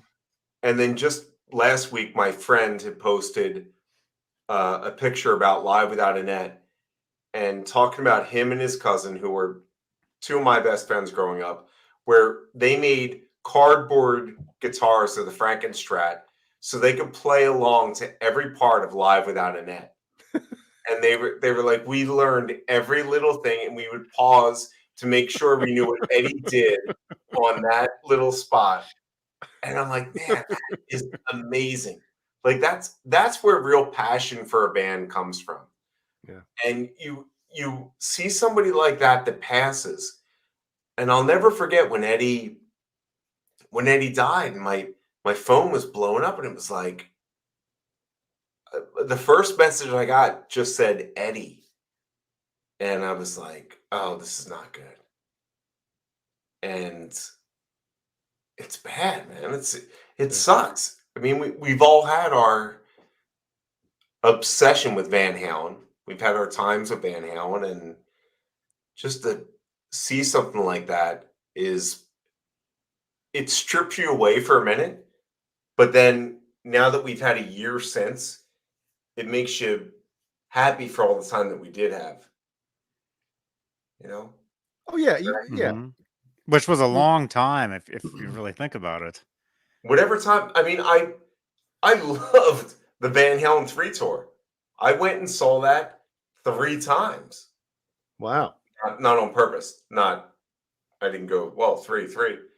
But I mean, I could not believe that I was going to see Eddie Van Halen play, Mean Street or I'm the One, or Mhm. Feel Your Love Tonight. Like, I could not believe I was going to get to see Eddie doing that. I never thought they were going to get back with Dave. And then they do that. It's like, holy shit. I'm going to see all this stuff that it all comes back to Eddie. What's Eddie doing? Eddie's going to do that. Oh, he's going to do Mean Street. Oh, he's going to do this. Oh, he's going to do, Drop Dead Legs. Like, what? Somebody Wait, get me a doctor. Yep. Light Up the Sky? Are Yep. you freaking kidding me? Like, they're going to open with Light Up the Sky? That was the one saving grace, I guess, to the Gary era, if you want to call it that, was that he was like, let's play everything. Like that was without a doubt. And when you guys check out the stuff that I've talked to with Gary about in the book, which is it wasn't for the book. I just want to make that clear. It was an interview I did with Gary a couple years ago. And he talks about how excited he was to do those songs. He would be sitting there calling Nunu from the cottage that he lived in Eddie's grounds, whatever they are. Wait a second. Like, Johnny has to show a picture. Hold on. Anytime that guy's mentioned, I just have to show this selfie. No, that's great. There we go. That is hilarious. I photoshopped myself into that. Just No. I thought they photoshopped themselves in there. Yeah. And sent it to you. Oh my God. That's what happened. Sorry, go ahead. No, please. So Gary said, he's like, I'm basically calling up Nunu saying they want to know what I want to do on the set list. And what songs do I suggest from Fair Warning? Like, what do I say? And Nunu's basically saying, how about all of it? And he's like, well, I can't do that. The whole album. It's like, how about Hear About It Later? And so Gary brings up Hear About It Later, and like, nah, not going to do that. And of course you get Unchained, and I mean, whatever else you got from that record, it's him sitting on the phone with Nunu in Eddie's guest cottage that so many people have lived in, I guess. Man, it's just wild to think about that the way that all played out, I mean, I loved seeing Gary fronting. The only reason why, not the only reason why, but one of the reasons why we got to hear all the songs. We got to hear the whole catalog. That's the only tour I missed because I was on tour myself that year, so I couldn't make any of those shows. But ever I thought since, you weren't alive that year. well, Johnny, come on, yeah, man. yeah, that's I was on tour of being born. Yeah, he was he was traveling through the I was being made. But yeah, but in all seriousness, that's the only Van Halen tour I missed all these years, and well, from what to what? You're making it seem like you saw the whole, from 0812. There you go. 0812 was my very first, not Monsters, but after Monsters, they did a 45 city winter tour, and that's when I first saw them. Well, the one thing I'll say is when Sammy came in there, that had to be David Lee Roth, especially with the amount of we talked about it earlier, just like his persona and charisma on stage and just his larger than life, whatever. Sammy had a hard, if you think about it, right? You're like, well, this guy is coming in, but Sammy was always, hey, I'm myself, and he has the what would it be called? Confidence, right? Like, hey, I know what I do and I do it well. I'm not going to try to be anybody else except for me. And the same thing goes for Gary when he got in there. He didn't, he has, I think, more confidence than Sammy himself. Like, he was on stage doing his own thing, didn't try to do anything that anybody else was doing, even though sometimes it looked a little questionable. But but again, you're right, Michael. It's like, if I wish I could go back and see that tour because they played everything, and that's So one you didn't thing see I that have tour against either? Sammy. Jay, you didn't see that tour either? No, He wasn't born either. Van Halen 3 is the first album I ever returned. Oh wow! Oh, Yeah, Take it to the wall. It was Strawberries Music in Newburgh, New York. Oh wow! And right after that album came out, I don't know if it ties in or connects, but like literally within a month, they stopped, because they used to allow you to return a CD or a tape or whatever within within a few days, like within 48 hours or something, or a week. I forget what it was. Right. And then all of a sudden, like a month after that album came out, they stopped taking returns on anything opened. So I wonder if anybody else returned it, I can't believe you returned it. I bought the tin version of it. Like, I wanted to make sure I got a little pick. Oh, yeah, I didn't get that one. Yeah. Unfortunately, I did. But it's so weird that you mentioned that people were not happy at all with Gary. But if they had just gone to that tour, they would have appreciated what he had done for the band. I mean, they sounded better than they had sounded in, I would think, maybe the last decade. Well, yeah, I believe the Balance tour. I mean, watching videos from that tour, I think Sammy was he wasn't in shape, I don't think, vocally, and I think it showed. They started having to tune down a half step on that tour. And Eddie physically. Yeah, Eddie physically, yep. The Ambulance tour, I know it was dubbed, but I mean, I don't know, man. And doesn't Gary mention that he wishes that they would have done a tour before doing the record? Yeah, so one of the things he mentioned to me in the book is that, and he said this a lot of times, that he wishes they had done let me just do a tour and we'll then do something. All right, we'll do a tour, then maybe get people familiar with the fact that I'm going to do Dave stuff, going to do Sammy stuff, and then we'll go in and record some new music. Instead, they not only tour, they're like, all right, well, you know what? We'll go tour somewhere outside of the country. Then you won't have to worry about that. And he goes, okay, that's fine. We'll go to Australia. They get to Australia and they go, by the way, the second date in, it's going to be broadcast on MTV. He's like, God damn it. And And that's one of the things he told me. He goes, I couldn't believe this. I have not honed myself at all with them. I've played maybe 3 shows total. And one of them is in this tiny club where Gazars used to be. It was called Billboard Live at the time. Yeah, that's where they did the radio. I heard that. Yes. That radio Yeah. thing. That's the Exactly. only way. That's the only way I saw that tour, was hearing that on the radio and then seeing the Live at the 10 Spot thing on MTV. Right. And the Live at the 10 Spot was where they were playing from. And if you go, you can find it on YouTube. And you see Gary at one point, he climbs into the crowd. I forget what song it's during. It might even be Romeo Delight or Unchained. And he climbs up in the crowd and he falls down the steps. Yeah. He just slips and just falls. When was that? All good for him. He still kept his composure and said, Unchained. It stays the same. It's like, yeah, you know what?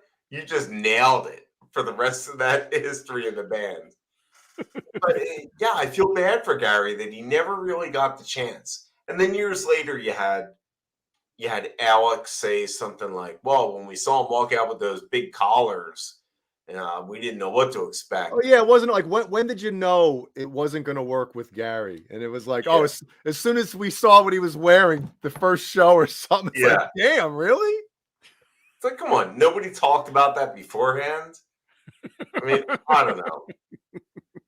Like the fact is, I think Gary's a phenomenal singer. Mhm. I I love Extreme.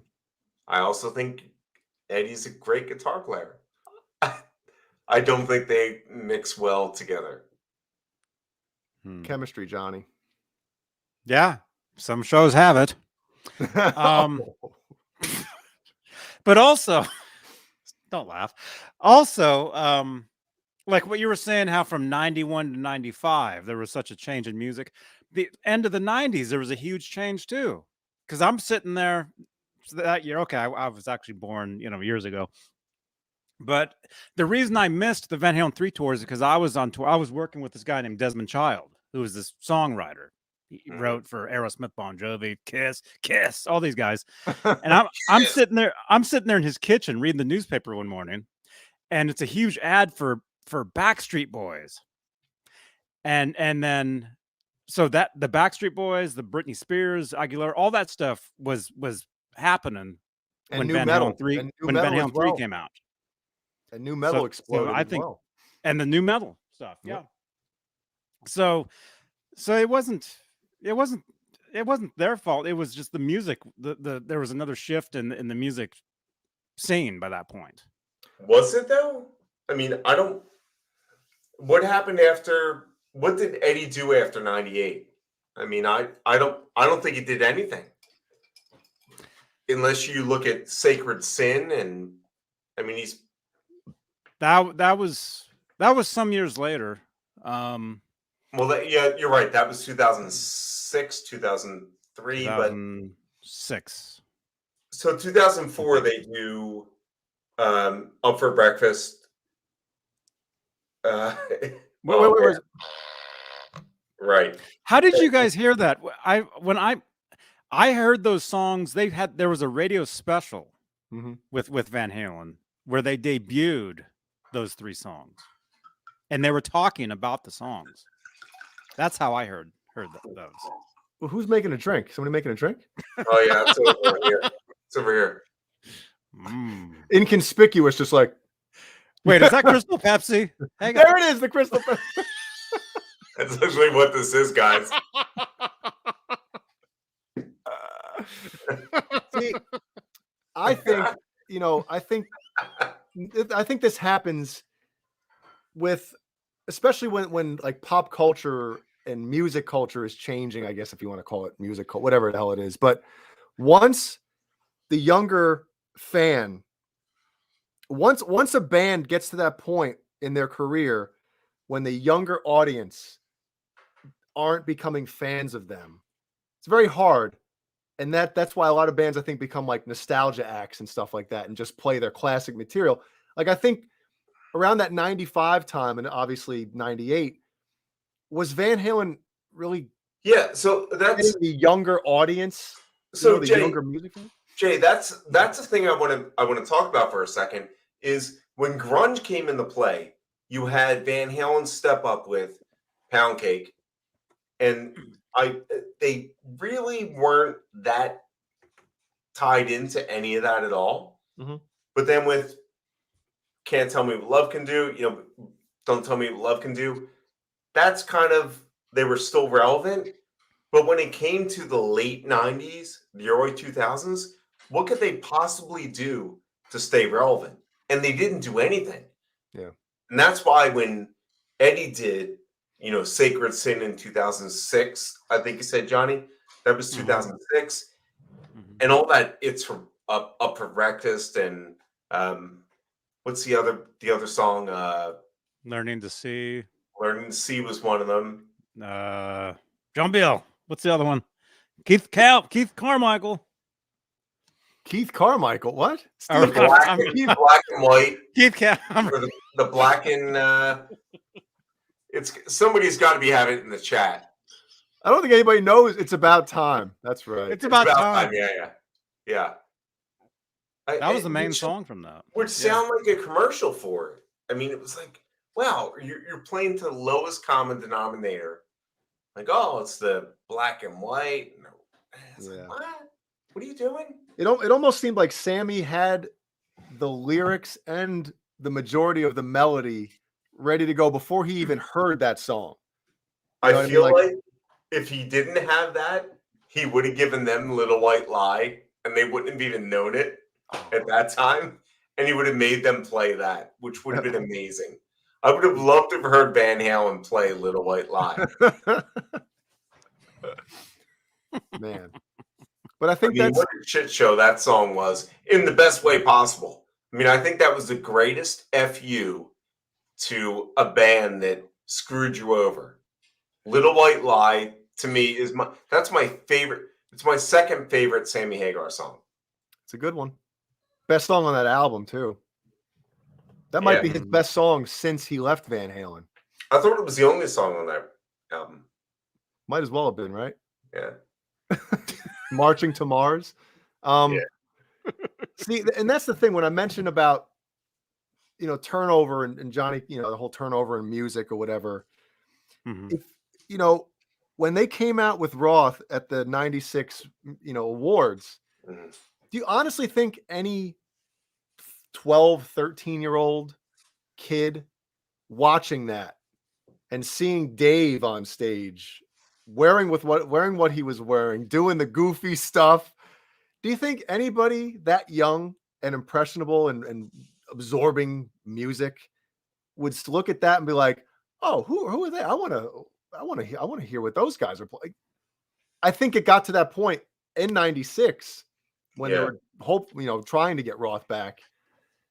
And I hate saying this, but it almost felt like nostalgia because we're getting Roth back. You know what I mean? It's a very weird thing. And I hate saying it like that. This was the pre-Twitter era, and I remember a couple years ago there was something where McCartney showed up on stage and played with Dave Grohl and did all these things at the Grammys, and there was a lot of posts on, I guess it was Twitter, where people were saying, "Who's this old Paul McCartney? He's old. I remember that. I remember that. AF." And it's like, he's old. Like, who is this guy? If that would happen back then, you would have fans of Christina Aguilera, Britney Spears, whatever. When we're talking about 96. But I think the influencers then were like Chris Rock and whoever the bands were at the time. They'd grown up with Van Halen. And if the fans didn't know them, like if they didn't know Van Halen, they were surely going to know them through the bands that they appreciated. You know what I mean? Does that make sense? Like they would have said, "Oh, well, shit. Chris Martin from Coldplay likes them. I better like them." Whereas Soundgarden or whatever, like all the stuff that was super hot on MTV back then. Yeah. And it wasn't, it wasn't like it is now where it's, who's that band? And the Beatles, what the hell what's a Beatle? All that weird stuff. And I think that people just didn't know what was happening when Dave walks out, which, first of all, I think Dave looked horrible. Yes, do you think? What the hell? Like, what was he doing with that hair? And then even in the after interviews, he got that stupid Super Bowl hat on. What are you doing, dude? At least put on a beanie or something. And I don't know. I feel like people should have. People lost their minds, but what were they losing their minds to? The past or what could possibly happen with Dave? Mhm. And neither of it ever happened. I mean, It's a shame. Mhm. I had something I was going to add to that, and I completely lost it. Crap! It was going to be good too. Probably not. Damn it! It was going to be about. I know what it was going to be about. How could I forget this? Any chance I have to mention Metallica, I'm going to do it. Metallica fans are, they see the whole, because the 30th anniversary of the Black Album just happened, so they remastered it and they put out the blacklist, right, of bands that are popular now and artists that are popular now covering songs off of that record. Why are they doing that? Blah, blah. You know why they're doing it? They're getting the younger audience that listens to these musicians and artists and bands to like, oh, who that song's cool. It's a Metallica song? Who's like, you want to hear Miley Cyrus cover Nothing Else Matters? That's what I'm saying. I mean, I don't want to hear it. I refuse to listen to it, but it's Right. smart move in the terms of Johnny getting hears it. I heard it. Now I know who Metallica is. See, there you go. So you're getting, it's a smart move to get the younger audience into you. And this, Metallica's been around since 83, the first album, 83. It's brilliant. I don't like it, but I understand why they're doing it. Oh, yeah. So what was the question? There was no question. It was just a way to get the younger audience to be a fan of you, of your band 38 years into your career. What I thought you bringing that up would be, what would you do if there was a Van Halen list? Who would you put on that? I mean, do you put Miley Cyrus singing Drop Dead Legs? It's got to be a chick singing that, right? I think so. Yeah, I think so too. Change things up. I don't know. Who else is there? Wild. Who else is there?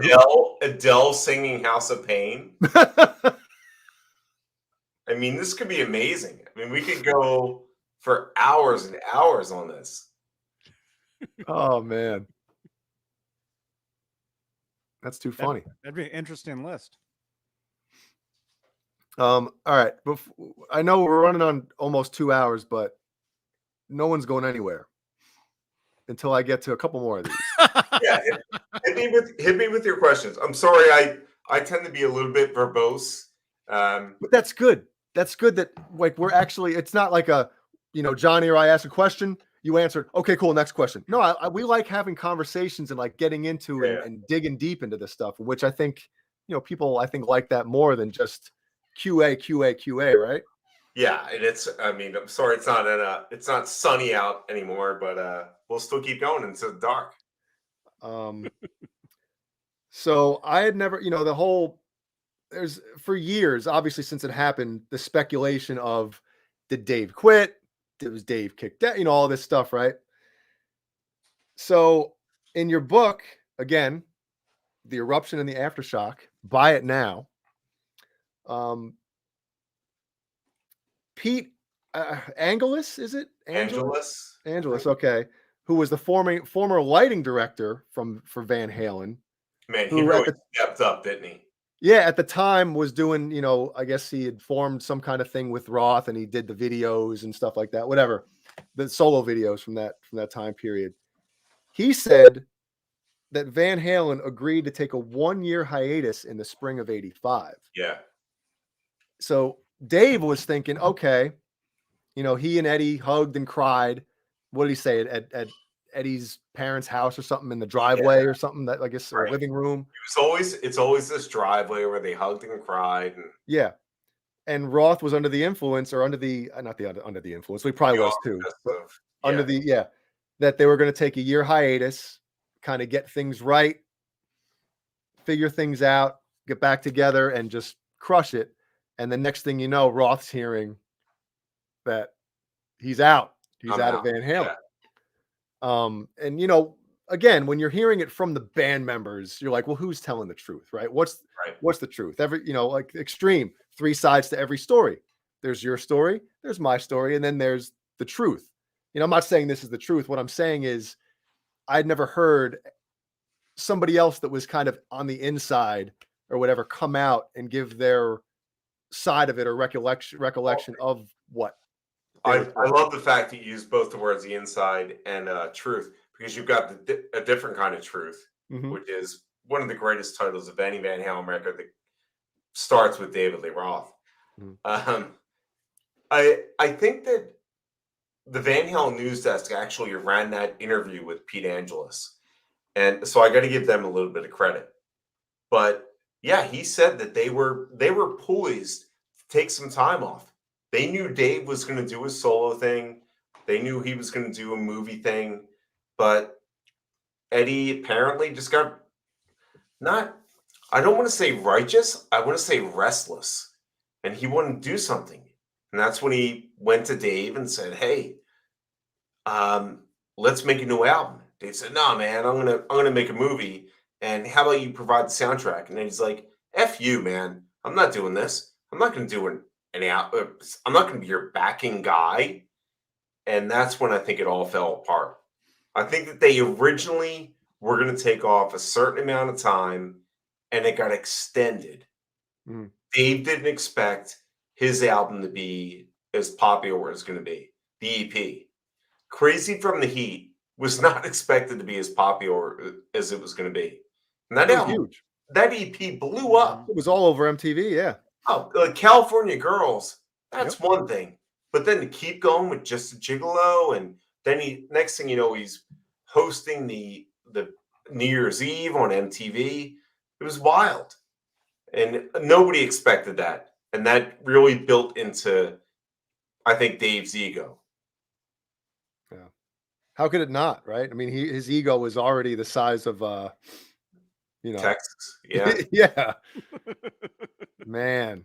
And then so, you know, because when I read that, I'm thinking, I wonder if it was just one of those things like, all right, yeah, let's take a year off. Yeah. Let's take all right, see you, year Dave. off. Hey, Dave's gone, you know. Ow. I got rid of him. Maybe they started with 6 months off. Start with 6 months, and it's like, no, let's take a year. And then they're like, all right. I mean, it took forever to record 1984 to begin with. Yeah. I mean, 1984, you had the whole US Festival in the middle of that, and then it takes forever. And everybody knows, well, not everybody, but people know the story where Don Landee and Eddie Van Halen were staying up all night in the studio at 5150 Studios and hiding tapes from Ted Templeman. And I mean, that was just beyond bizarre.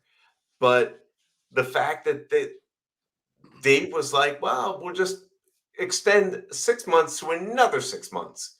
I could see them saying, well, Eddie didn't know that. Maybe Eddie thought it was 6 months. Yeah. You can never find out who. It's always so convoluted. Who's telling the truth? Who's not telling the truth? I could not believe when they put the album out called A Different Kind of Truth.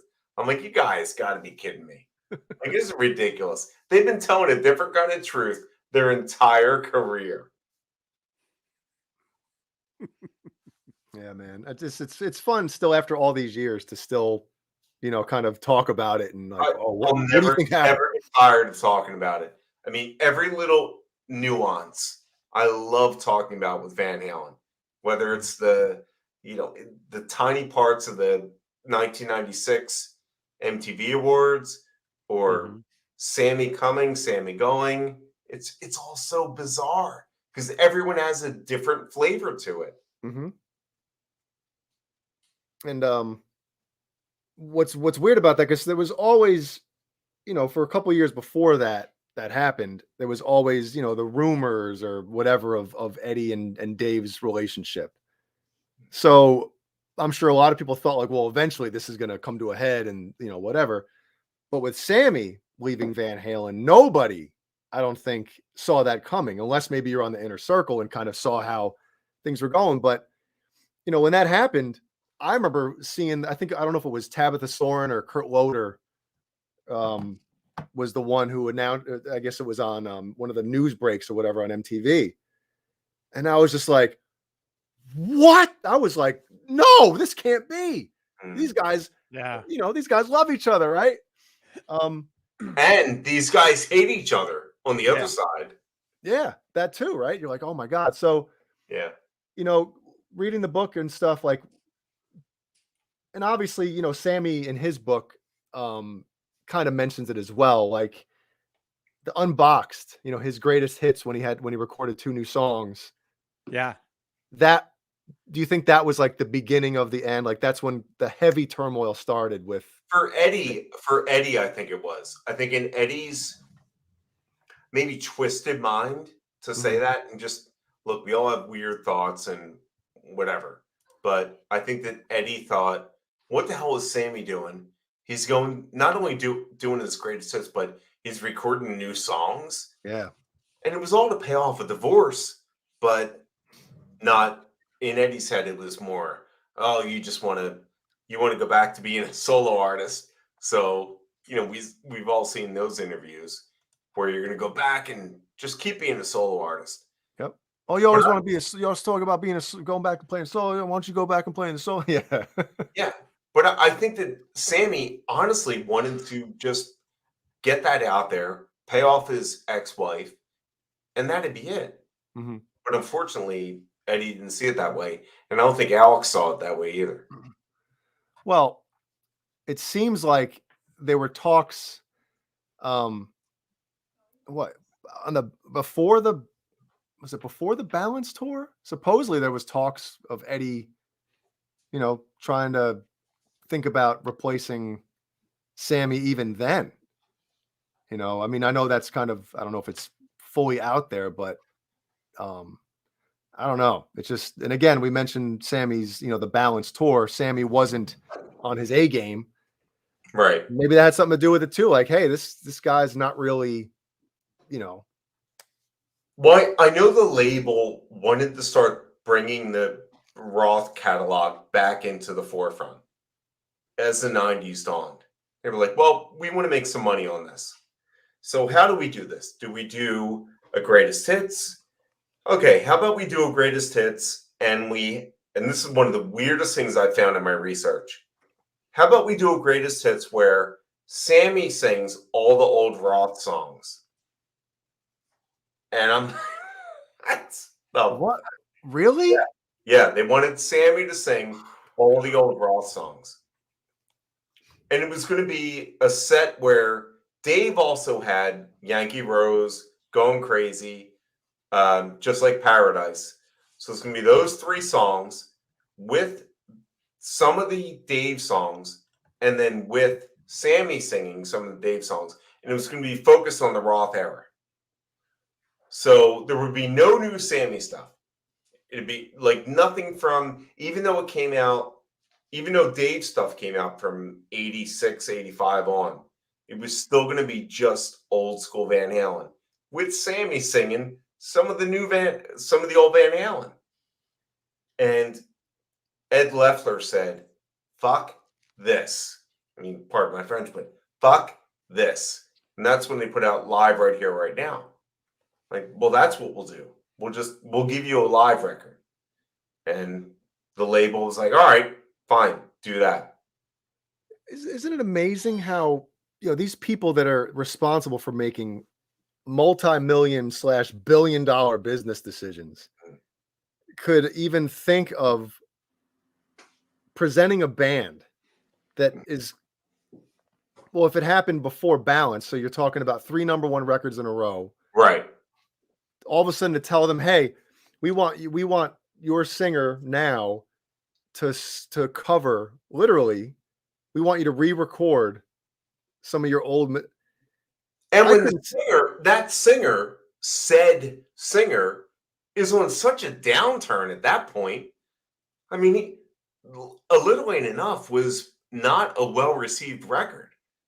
I mean, it had one barely hit on MTV, but to say, oh, we're going to rejigger everything, so Sammy's now going to sing all this stuff. It's like, what? Why would Sammy want to sing that? Yeah. You just think about the way the label works. And the reason why they did that is because they want to make money. They want to make money on the old catalog. And that was what Sammy had said that Ray Daniels wanted to do with the best of. He wanted to make money on the old school Van Halen. So you could put best of volume 1, split, old school, new school Van Halen. And that's what you get.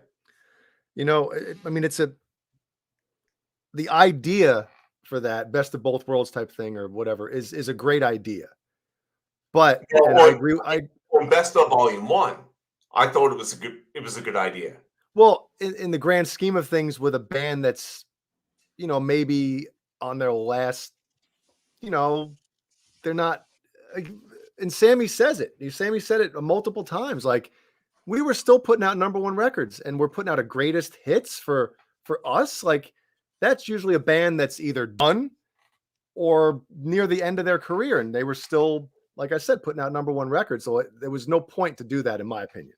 You know, you know, it was one of those things where Howard Stern asked Dave about that, and Dave said, "Didn't Sam have a best of? Didn't Sam have a greatest hits?"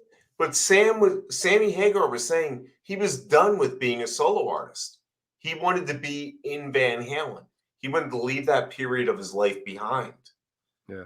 And David Lee Roth didn't. I mean, again, he was just throwing barbs at Sammy and whatever. Oh, didn't Sam have I could see him like, oh yeah, that's what he's doing. Like, didn't Sam have a greatest hits?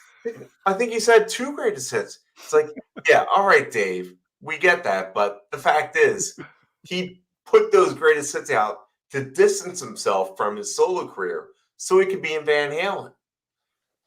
I mean, that's why this thing is so convoluted, so amazing to sit back and watch. after all these years, and we're still talking about it. Oh my God.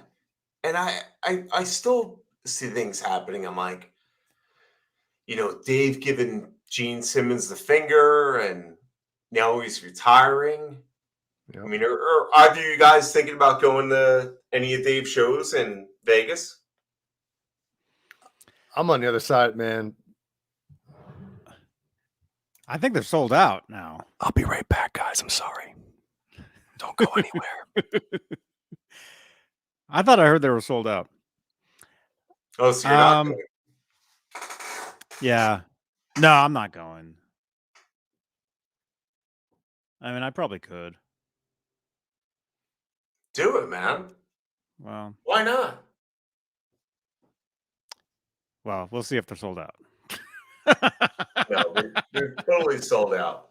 I mean, what are people saying in the comments? Is it sold out or? Is it sold out, you guys? And also, false flag. Let me highlight this. Which album had the best production?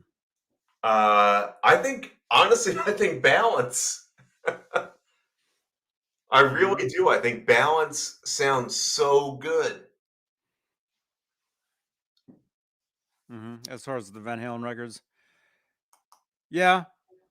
What do you? I What think. does everybody else think? I mean, 1984. 1984 sounds kind of dated. Not very dated, but It all has to do with when the album was put out. I mean, technically, yeah. according to today's recording standards, I mean, anything 20 years ago is dated now. Right. You know, because it's such a different world now. And now that we're talking about production, Jay's gone, and that's his top thing now is production. Unlawful carnal knowledge. I I think it's too. The bottom end is too heavy on that. Imagine if, Bruce Fairbairn produced From Lawful Carnal Knowledge. That would have sounded incredible. Mm-hmm. I think. I mean, I'm just looking at the chats coming in. Balance just has this. Oh man, it's just so every side of it just hits you. Mm-hmm. Yeah, it has such a huge sound. I mean, I know what you mean. What's your favorite production wise? I'd have to say Balance. Yeah, I guess. Yeah. I mean, I know it's like blasphemy for like the Ted Templeman fans, and I love Ted Templeman. Everything on the 6-pack is incredible, but Mhm. Balance just has such a great sound. Mm-hmm. People are still talking about Balance.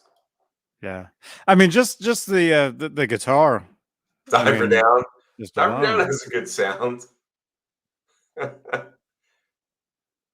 Johnny likes them all. I didn't know Johnny was old enough to like them all. Yeah, I'm not, but I do. I didn't think so. They're all awesome. Yeah, it's just weird though that, I mean, if you think about that Balance was just such a great sounding record, but there were so many unfinished things for me on there. I feel like so many of the songs were just not completed. Mm-hmm. I know you don't want to say anything negative about Van Halen, but when you're something like Ballistic Ethereum or Strung Out, or like, couldn't they be better with vocals? Maybe. Although, I mean, it could be maybe there was vocals to them, and maybe the lyrics were too cheesy for those. It's never too cheesy when it comes to Sammy.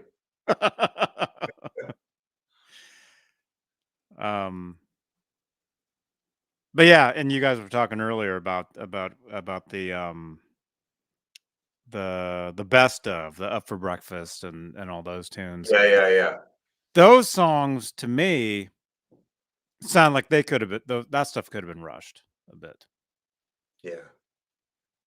Well, I think Sammy said something in his book where they tried for 3 months to make a record, and they got 3 songs, or maybe 6 months, and that was Mhm. all they could get, which is really sad because that's when Eddie was going through his really bad stage.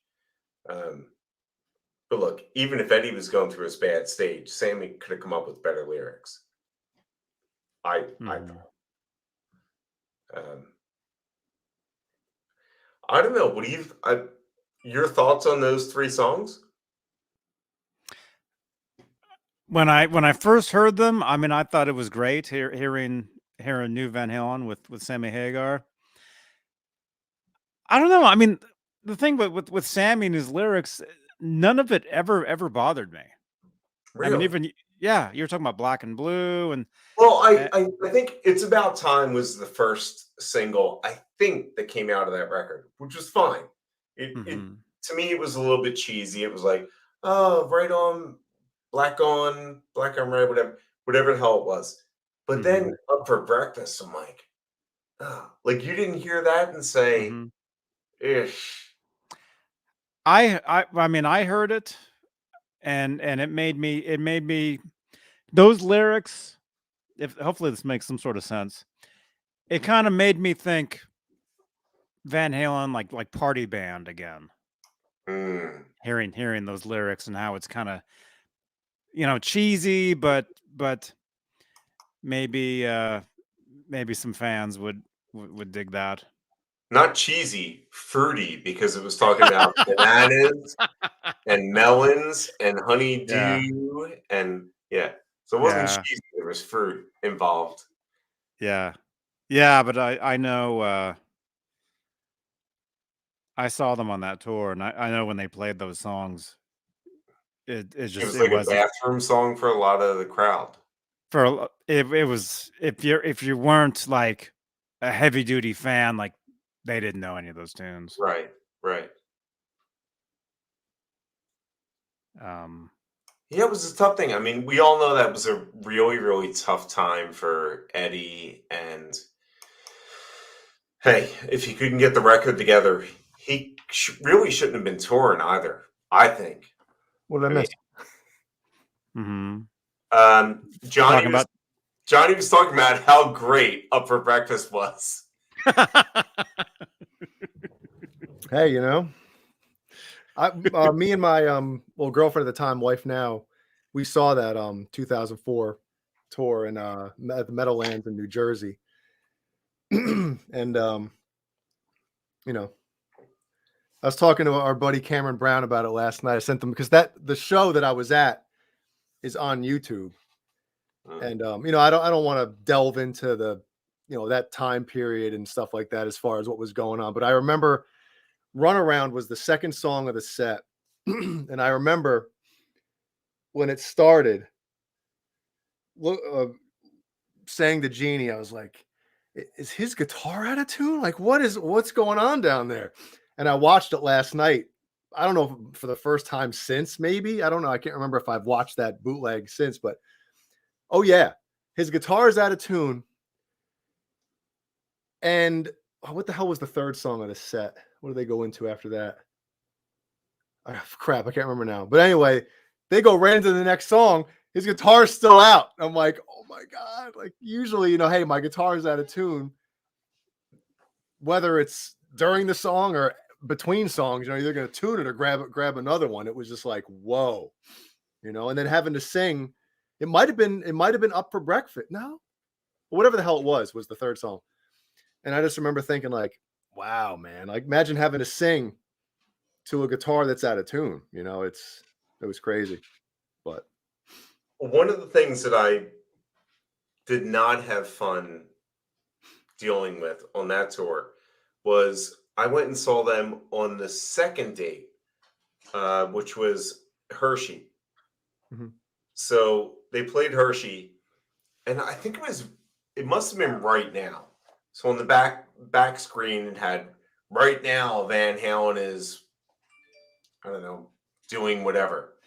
But then at one point it said Right Now Van Halen is playing in Greensboro. And everybody's like, boo! They just screwed up the whole thing. And the band probably had no idea what they were booing at. No idea. Yeah, no idea. And it was like, whoa, like people are going nuts. And these are a lot of people from Philly, which is where I came from at the time. They're like coming up like, what? Like, what the fuck is this? Oh my God. It was so bad. And Sammy's going like, why is everybody booing me? I got your 3-lock box right here. He's turning around. Like, he doesn't know what's going on. And yeah, it didn't go well. Kurt 5150 said Humans Being was the third. Yeah, Humans Being, and then Up for Breakfast. That's right. Yeah, so he starts the intro to Humans Being, and it's like, yeah, whoa, it was still out. And I was like, damn. But anyway, I digress. Let's talk about some good Van Halen stuff, you know. Yeah, there's a lot of positive stuff out there. How many times did you guys see the reunion tour starting in 2007? Not at all? Nope. 2007. I saw them San Jose. I want to say I saw them 2 or 3 times. On San that tour, Jose. Jay, you just didn't? You just weren't into it? I forget why I didn't go to that tour. No, any of them with Dave. No, I've never seen Dave with Van Halen. I've seen the Sam and Dave tour, and then I saw Dave solo a year or two after the Sam and Dave tour, or before. I think it was after the Sam and Dave tour. Mm-hmm. All right. Oh, if you mean when Roth came back since 2007, I saw them. I want to say in 2007, and then in 2008, I want to say they did San Jose, they did Oakland, and then in 2015, I saw them in Concord, and then in Mountain View. Oh, nice. How was that Mountain View show? Oh, it was great. I mean, Mountain View is always great. Anytime I've seen Van I've Halen been in there, Mountain View. so it's incredible. Oh yeah, yeah. But the Concord show 2015, I was 10 rows back from on Eddie's side, Oh, and shit. I had never seen him play that close. I'd never been to a show that close up, and I spent the whole show just saying like, "Wow, this is just amazing." Getting to watch him play that close up, doing everything. Did you try to get him on the podcast at that time, No. or No. not good? See, No. Can't Drive 55 says saw them in Raleigh, North Carolina in 2008, which was a makeup show. That's where I would have had to go to. Oh, yeah. In 2012 and 2015. And I just remember because my brother lives down here as well, and we talked about going. And again, I always want to be positive on here, but I was like, if I'm going to drive, I think Raleigh's like 4 hours from me, maybe. I think it's like 4 hours or something, man. And I was just like, for that long a trip, I haven't really been the biggest Roth fan for a while. Like when I listened to the live concert they released in Tokyo Dome. Yeah, the Tokyo Dome one. Yeah. I can't listen to Roth, man. It's horrible. Yeah. I really can't. Again, so terrible. Yeah. And I was like, if I'm going to go and spend that much money and have to get a hotel room and all this stuff, I'm going to complain the whole time. I almost want to be like, can I just hear it instrumental? So there was a show in Columbia. There might have been Columbia, South Carolina. I think that's about the same distance, maybe 3 hours. But yeah, I have a rule that I like to go by. It's if the drive to the concert is longer than the actual concert, I'm out. I mean, obviously, if I would have known that 2015 was the last time I could have seen them, oh yeah, sure. And I knew it. Obviously, I would have done it. But hindsight's 2020, so it's whatever. But first time I saw Van Halen, which was my first show ever, was '93 at the Orange County Fairgrounds in New York, Middletown, New York. Then I saw him twice on the Balance tour. They came around twice on that one. Yeah, I guess that was it. Right? Damn, it sucks. I only saw Van Halen 3 times. No, 4. Well, 2004. So I saw him 4 times. So you didn't see him with Gary, or you did? No, I did not see him with Gary. No, I wish, again, same type of thing. I wish I could have gone back and said, the tour is better than the album. Go to the tour. Right. But I wonder how many people in the mainstream got that to like go see the tour. Don't base it on the album. Like, you don't like the song Without You. You don't like Josephina, which I don't think was a single, but you don't like Fire in the Hole. That's a good song. I like it. Mm-hmm. But go see, it's actually a chapter in the book. There you go. Seriously, I mean, you don't go see that tour that he's covering everything. I would just love to see Eddie just playing all those songs. But did we know that they were doing that? You know what I mean? I didn't have high speed internet in my house till like 2000 or 2001. So yeah. I'm at that time, 98, it was still clicking on a website and watching thumbnails load.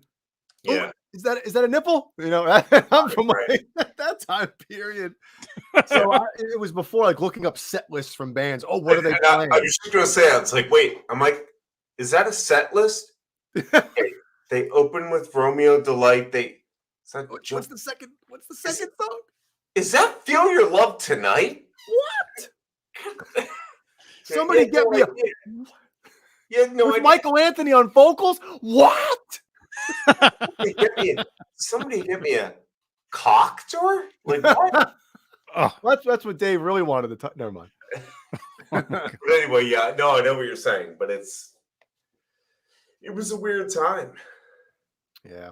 To say it's a weird time is to say Gary Cherone was in Van Halen. It was a weird time. I had this hypothetical question last week, and I've asked a couple people this. And it's funny, I've never thought of it before, but imagine, go back, take the DeLorean, and just imagine an alternate timeline. Have Doc Brown put it up on the whiteboard back there. You know, like, okay, 1996, Sammy's out of Van Halen. 1997, Gary Cherone comes in. They released the album in 1998. Alternate timeline. This is timeline A. This one goes to B. All this stuff. He's jotting down there. Sammy Hagar joins Extreme. Whose album's better? It's Extreme. It's Extreme, right? Oh. Gotta be. Imagine that record. Imagine Extreme 4. Because this would have been before Waiting for the Punchline, obviously. Right? What? Yeah. No. Yeah. No, Waiting for the Punchline was 96. So Right? what are you saying Sammy joins? So imagine Sammy gets with Extreme when Gary goes with Van Halen. Imagine they almost do like a singer swap type of thing. It would have been Waiting for the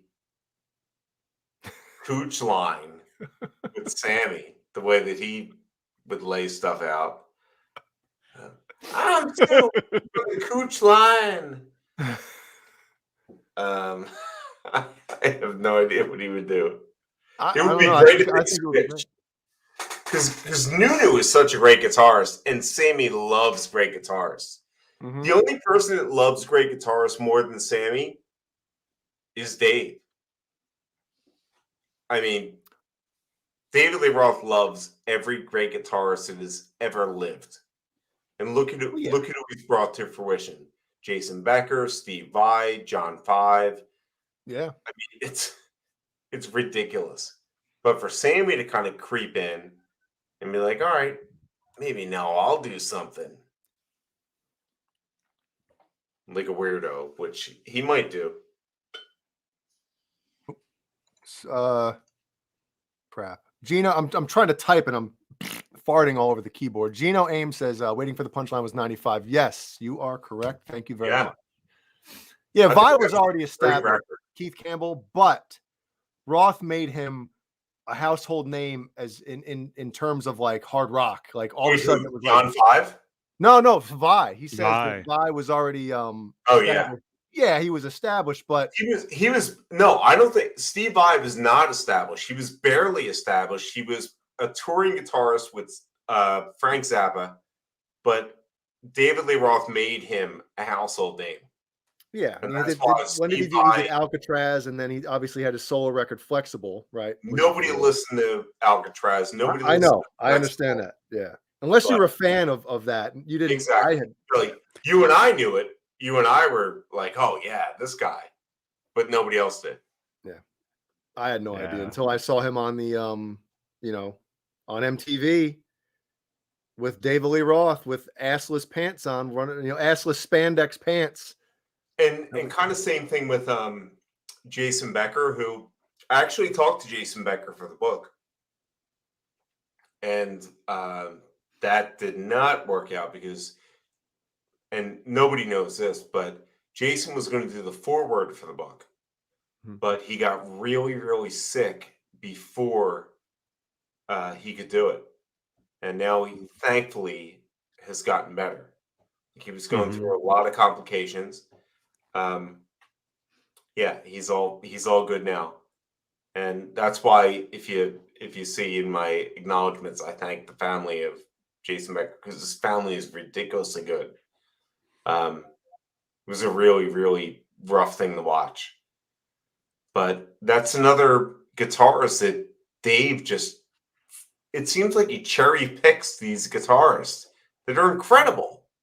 I mean, he gets John Five. He gets Steve Vai. He gets Jason Becker. It's like, Yeah. where is he? Where is he going that he's doing this? Well, during the time, you know,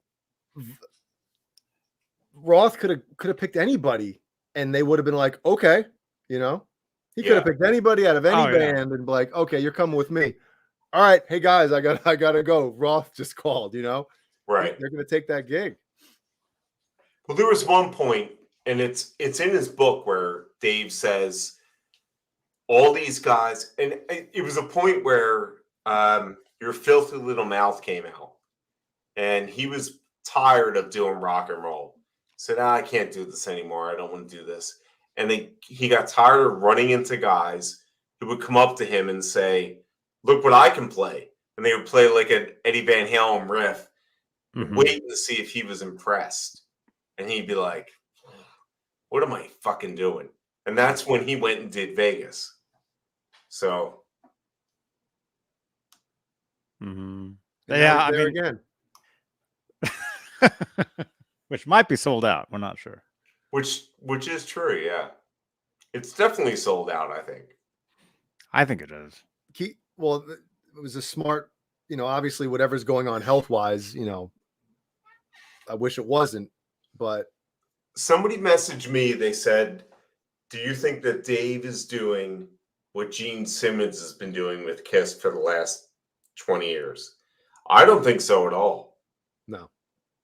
Dave's not that guy that would do that. Nope. I don't think so either. He's very cryptic about, you know, even when you watch his like little podcasts or the stuff he does on his YouTube channel, you really have to kind of like dig through what he's saying to figure out what he's saying. Right. And he pretty much laid it out there, and you know, I don't think he would have done that if it wasn't it. I mean, but it's not like he's 40 years old and he's like, oh, I'm done doing the rock stuff. I'm just going to do a few more shows and then go on. No, he's not a spring chicken anymore. But you have so many people saying, oh, he must be sick. He must be, he's terminally ill. Well, he's not terminally ill if he's going to do 5 more shows in Vegas. You know, I don't know. I hate to, obviously off the air, we can talk all we can speculate. I'd hate to say something the wrong way on here, and next thing you know, Johnny's show is off YouTube. Sorry, Johnny. Keith Campbell says, where was it? If he called you, would you say no? I'd have to say no, because I can't play the majority of that stuff. Are you nuts? I'll give you the intro to Mean Street and then I'll walk off stage. That's all about. That's all about. Thank you. Good night, everybody. Here's somebody that can play the rest. Here's Caleb or Cameron Brown, you know. Here's John Biel. with his $80 VH1 guitar. Sorry, John Biel. He spent about as much on that as Eddie did on the original.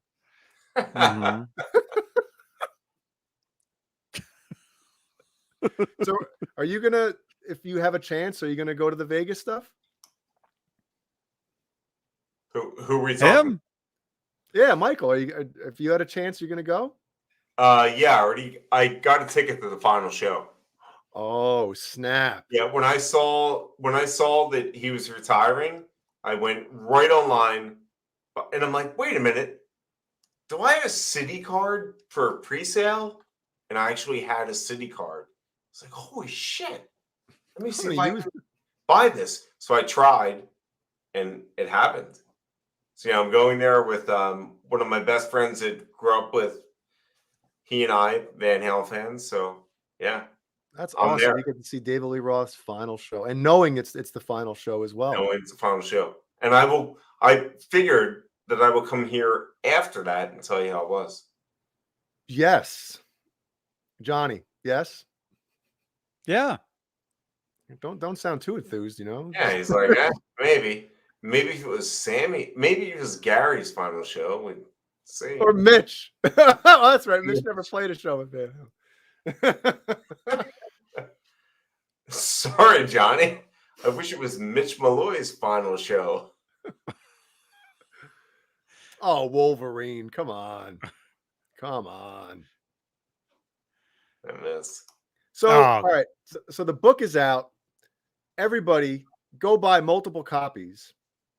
Yeah, the and audio copy, The book on tape. Yeah, that's right. That's what I'm gonna wait for that. I know I don't the think 8-track one is really good. I'm waiting for it. The 8-track, as you say? It's really good. Yeah, the 8-track one. I especially There's- pushed that one out. There's 36 of them. Yeah. So You can flip it 16 sides. so The box set. on Amazon. Now I don't know if this helps you or not, Michael. And I if you don't want me to say this, well, too late. I'm going to say it. It's going to be on the air. But if anybody goes to Amazon, Christmas is coming, right? Christmas is a couple months away. True. Is it? There's a special right now on Amazon. It says get 3 for the price of 2. Oh wow. So I hope that doesn't come out of your pocket. No, I don't care if it does or it doesn't. Look, Okay, I don't make so- any money off of this book. I make money out of just hanging out with you guys. In my emotional money. Hey, this Sounds channel's where it's at, man, right? It sounds super cheesy, but it's true. I mean, I love just talking about Van Halen with you guys, and I couldn't care less about the way this all plays out. Well, I hope the book crushes me and Johnny both, obviously. So if anybody clicks on the link that I just put in the chat, open it up in a separate window. If you click that, and obviously there's the Kindle version, but if you want the paperback, it says right there, get 2. Geez, I've Does dyslexia. it really? It says buy 2, get 1 free. It says savings, get 3 for the price of 2. God damn it. Did it?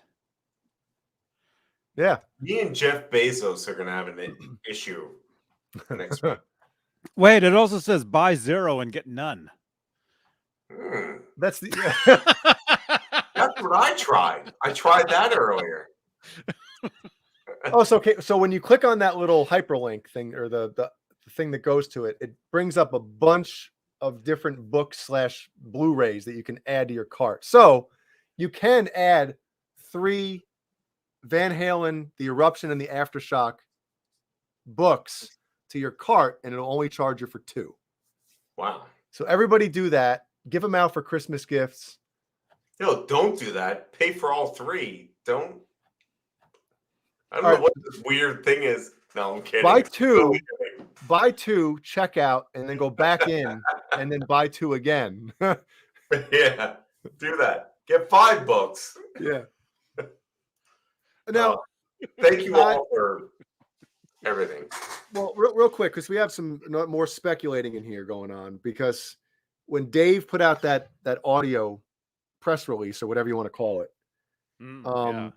he mentioned something about Alex, and people are taking it and running with it. And there's been media outlets that have actually said that Alex Van Halen Yeah, is it playing was these one of final the- 5 shows with David Lee Roth. I don't think it's happening. I don't think it's happening either. As soon as I saw that happen, Variety magazine posted, and Alex Van Halen is going to be joining David Lee Roth on these shows. I messaged that guy, that journalist, and I was like, dude, you're the one that gives guys like us bad publicity. Because Dave never ever said Alex was going to be there. He never said Alex is going to be at those shows. Yep. Will he be there? It's all speculatory. But the fact of the matter is, Dave never said it. If you're going to the show, you think you're going to see Alex and Dave? I doubt it's going to happen. That last show, maybe, but I could see Alex maybe going, being Yeah, backstage, showing up, blah blah blah. standing in the crowd. Yeah, kind of sending date, like, all right, well, blah blah blah. But Hey, good luck, Dave. yeah, type of thing. And obviously, I don't know what's going to happen, but I just can't see at his age, at their age. Sorry, I should say, at their age, the career that they had. It's not like they're in their prime. Johnny's age. Yeah, it's not like they're in their prime right now or something, and this happens. And I couldn't. And having an older brother who played drums, I kind of put myself in this situation. If 5 or 6 years ago, you had this long career and you played your final show with your brother and you haven't played live with anybody else since, I would, and this is me speaking from like personally, I wouldn't want to play live with anybody else, especially at this stage of my life. Right. At I would want to go to my grave saying the last time I played live was with my brother, And a bunch of hired guns. I mean, Yeah. look, fine. These guys are amazing musicians. I'm sure they are with Dave. But does Alex really want to end his career with those guys? No. I don't think so. I think he'd rather Hollywood Bowl 2015. That was a good way to go out. Yeah, I agree. Yeah. Mhm. Oh yeah, definitely.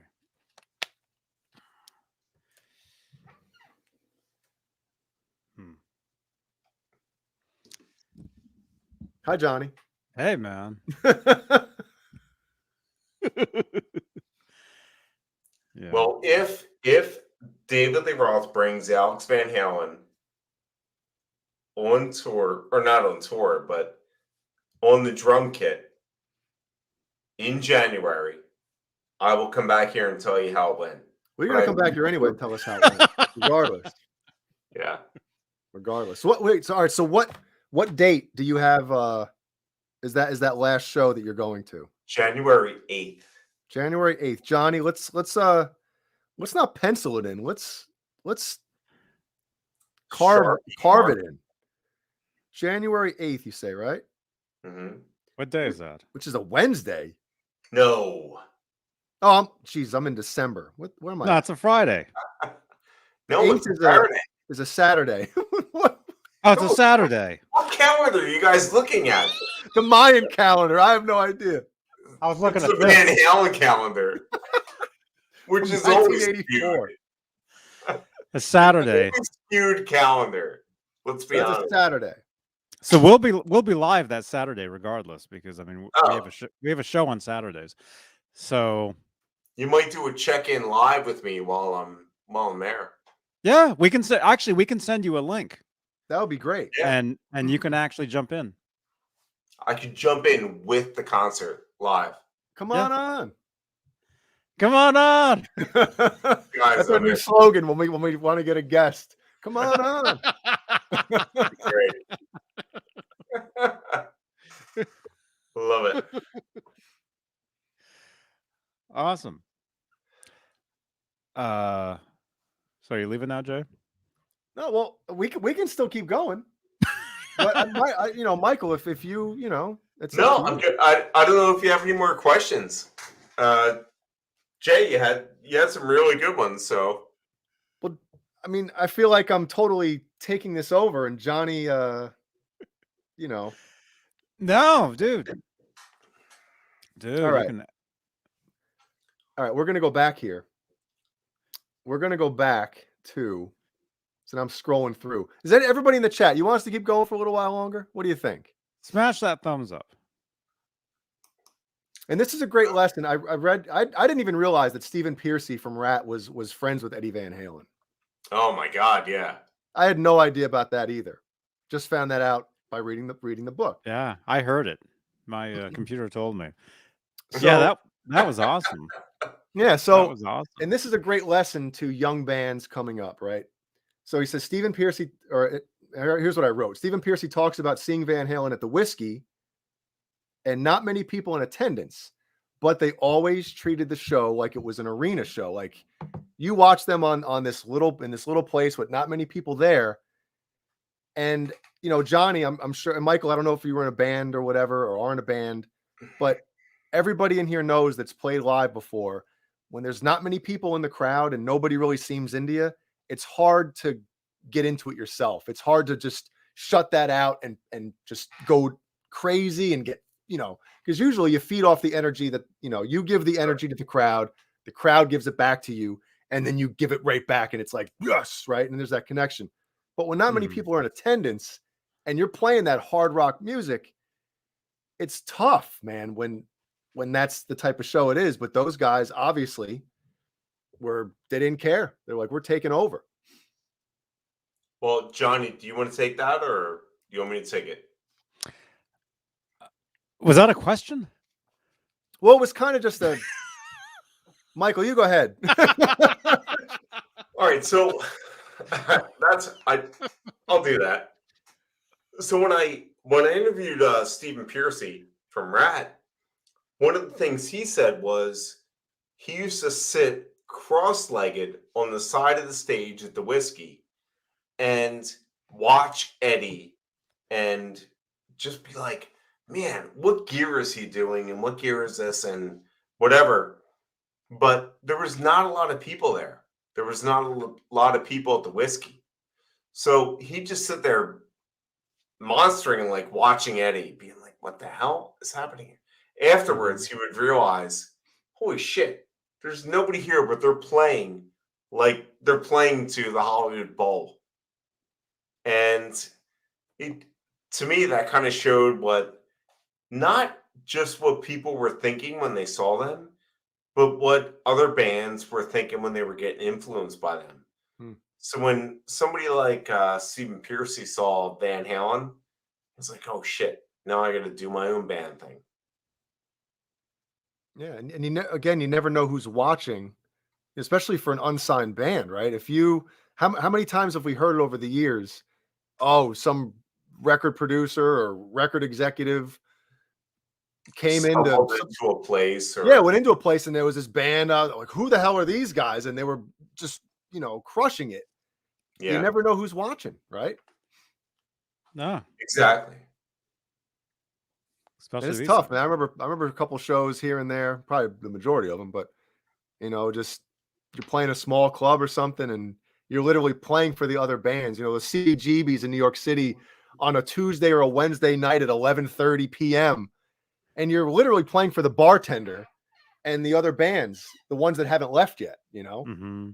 But you still have to try to get into it. It's a very difficult thing. Even though they're trying to shut you down, they're turning the TV up over the bar, over your music. The game's on. They're coming out. They're sweeping the place up.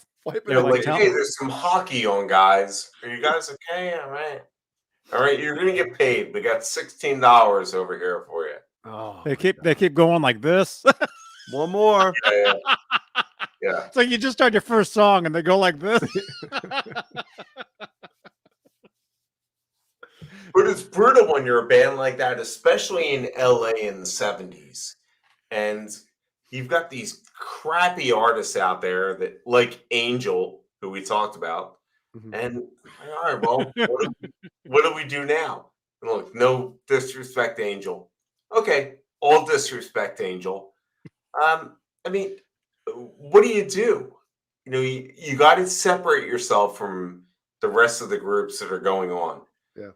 And I think Van Halen had completely separated themselves, especially when they put out that thing that we talked about, the album. It wasn't really an album. It was that little single EP. It was an EP. Yeah. Was it Looney Tunes? Yeah, Looney Tunes offset what everybody else is doing. It's like, oh wow, holy shit. This band is doing something that, now they're on 106 radio stations across the United States. Well, that's not Angel. Angel's not doing that. So. And especially, with the persona of Roth and obviously the firepower of Eddie Van Halen, you weren't stopping that. They were, again, their heads were always above everybody else's that they were, associated with. Yeah, nobody else had that. Nobody else had that backing that they did. Nobody else had the backing of David Lee Roth. And the songs. We talk about it all the time, right? Van Halen, for the amazing guitar player that Eddie was the songwriter, right? Like, they wouldn't have been anything if the songs weren't there. He made it come up. Okay, first album, listen to this guitar solo. Great. But I mean, to go from 1978 to 1995 without putting out a stinker record, to me is like, what other band can say that? 9 studio albums, right? No, 10 studio albums from 78 to 95 and not have a stinker. You can't name another band, right? Can you? 9 albums in a row? 10 albums in a row? Jay, it's not even that. It's when people say, "Oh, well, did they have enough singles where they had Dancing in a Way, this that." They had You Really Got Me, which just destroyed the charts. Mm-hmm.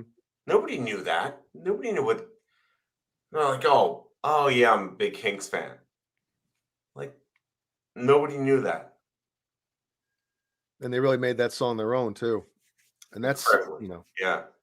the attitude, that guitar, when it just comes in, you're like, Jesus. They made every cover they did, they made their own. Yep.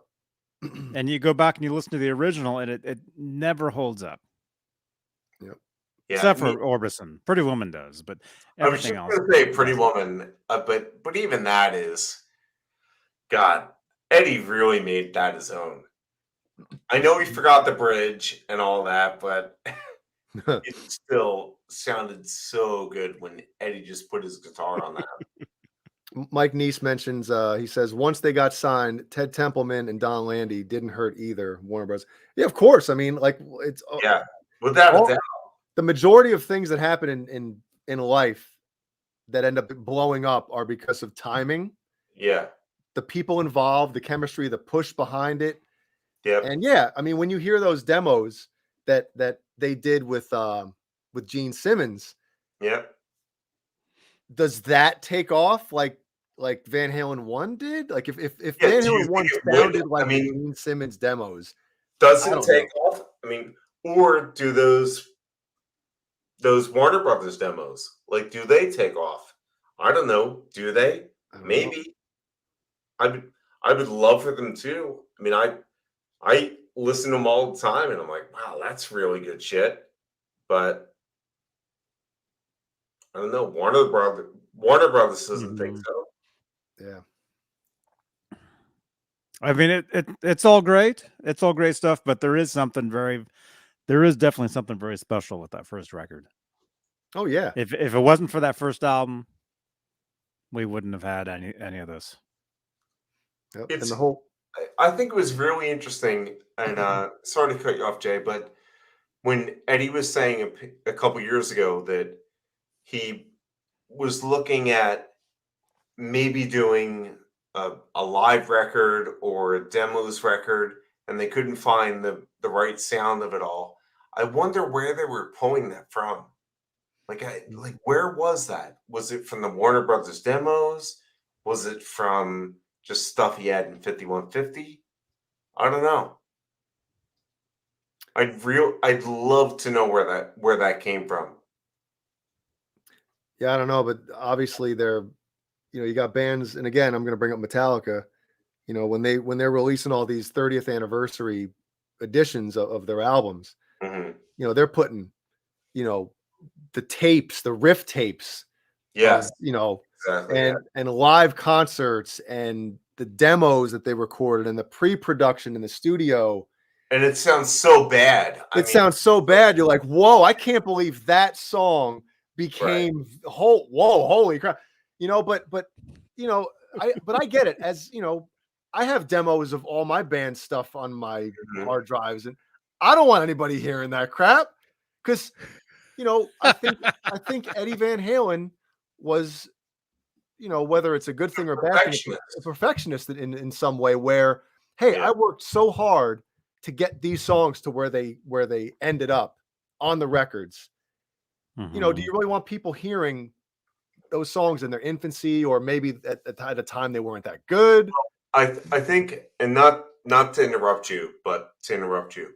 I think that Eddie would have been a Jimmy Page, where Jimmy Page wants to have every control what he does on whether it's a remaster, whether it's a box set, whether it's an album.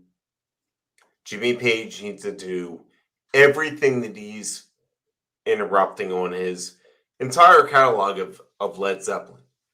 But Eddie was, I think, one of the things that he wouldn't do with those records, or what the hell was it? The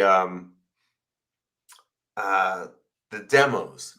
Like he refused to go any further with demos. I wonder if you'd ever hear that, because they're not I don't know. that great for Eddie, but could they be that great for everybody else? I mean, as a fan, everybody in the chat and you guys, like, wouldn't you love hearing? Like, You know, I would want it for. It doesn't sound great to Eddie, but it sounds great to me. It sounds great to you. Mhm. I mean, That's how the heavy duty Van Halen fans are. Is they'll take any of it and they want all of it. right. Yeah. And we haven't gotten You any know? of it. That's the worst part. We haven't gotten any of it. I mean, with Zeppelin, that's another one I keep bringing up. But Zeppelin, for years, they didn't give us anything. They wouldn't do anything. There were no greatest hits, no live albums. And then all of a sudden, Jimmy Page is like, oh, now I'm going to give you box sets, random stuff, this, that. I wish we had gotten that with Van Halen, but we never did while he was live. You know, the one thing that I think I would, this is what I would love to see. The one thing, and we talk about a lot on the Saturday Night Live show, re-releasing Live Without a Net, have it Blu-ray, H, whatever the hell you want to do with it. Because John Biel, our buddy, he said that the film, I guess they used to record that concert, technically is like high definition. Like it'll convert. What, I don't know the technical terms. Oh, He's wow. into all that stuff. I'm not. John Biel, what are we trying to say here? Yeah, what are we trying to say? But how great would it be to be able to obviously watch it the way it is in HD, but then also have the options to go, like, to follow, different camera angles of, if you want to watch Eddie the whole time. Right. Watch Eddie's or pick a different Eddie camera solo. angle. I'll Yeah. take that. Yeah. That's all I need. Yeah, dude. Like, that would be so awesome. God. And know that they opened with, a lot of people don't know they opened with, I think You Really Got Me. Yep. Yeah. And not Which I many think- people know that. Which I think when you watch it live, or when you watch the video, One Way to Rock is the perfect opener, It man. is. I mean, But they cut it. yeah, they cut it. Yep. It's weird. And I feel like I wanted people to know. It's like a conspiracy thing. Because I told my buddy a couple weeks ago, I said, they actually open with You Really Got Me. He goes, no, man, you're changing my childhood if you tell me that. I'm like, no, dude. And isn't there, obviously there's a couple other songs cut out. They cut out Wild Dreams. Thing. Yeah. Good Enough. Yeah. Jump, obviously. I think Rock and Roll is on there. Yeah, Rock and Roll's on there. Yep. Yeah. Which I think is a It great version. Those guys were loving playing that back then. Yeah. They released both versions. The other version they released as on audio. But even if they released that thing, the audio, just an audio version of that concert. Right. Mm-hmm. I mean, it's great. It really is. Yeah. We want it. We want it. We'll take it. What John Biel edited. Yeah. And let me just say, we're rolling on 3 hours. And I'm feeling really bad. Damn. Jay needs to go to sleep. Do I? Well, I don't know. Maybe so. Yeah. Oh, look at my eyes. My eyes have looked like my right eye. What is going on? Is that better? There you go. There you go. Hey, Carol. You know what's weird? Wait, Carol. Hey now. Yeah. Carol's saying you guys have to go to bed. It's my mother-in-law. Oh, wow. So, Michael, have Yeah. you say you're in your 40s, right? Yeah. How's your eyesight? It's changing. Did you have like 20/20 vision your whole life up until like your Recently? Yeah. Yeah. Dude, so did I. It's the worst. It's it's the strangest things. Like you see people like wearing glasses. Like, what are you wearing? Glass? You really can't see. I'm driving with my wife. I'm like, she's like, what? You know, she can't see a sign that's like, I'm looking at a mile down the road. I'm like, oh, it says Green Street. You know, I'm seeing everything. But I noticed the past couple of years, I can still see distance. Dude, if I'm looking at my phone, I'm like, the hell is this? If I'm reading something, I gotta. So I had to get these stupid. I don't even want to put them on. Wait a minute. Yes. I had to get them. Come on. No way, man. You're still a Van Halen maybe if fan. I get a little toasted tomorrow night. My thing is, I've always had shitty distance vision, you know, and I'm like, that's cool. You know, I'll be good because I can always read. That's my thing. I read. Mm-hmm. And right. I do right. And then I'm like, what the hell? Like, all of a sudden, I can't see that well. I'm like, oh no, this is now when it starts to get bad. And you're in denial too. I remember for a while I was like, it'll be better. It'll be better. I'm missing I'll just take my contacts out and I'll just stand back for a little bit. So a buddy of mine says, nah, dude, you need readers. You got to go to CVS, get readers. You'll be good then. Yeah. God damn, man. And what's funny is I have a daughter that's going to be 5 in 9 days. Jesus.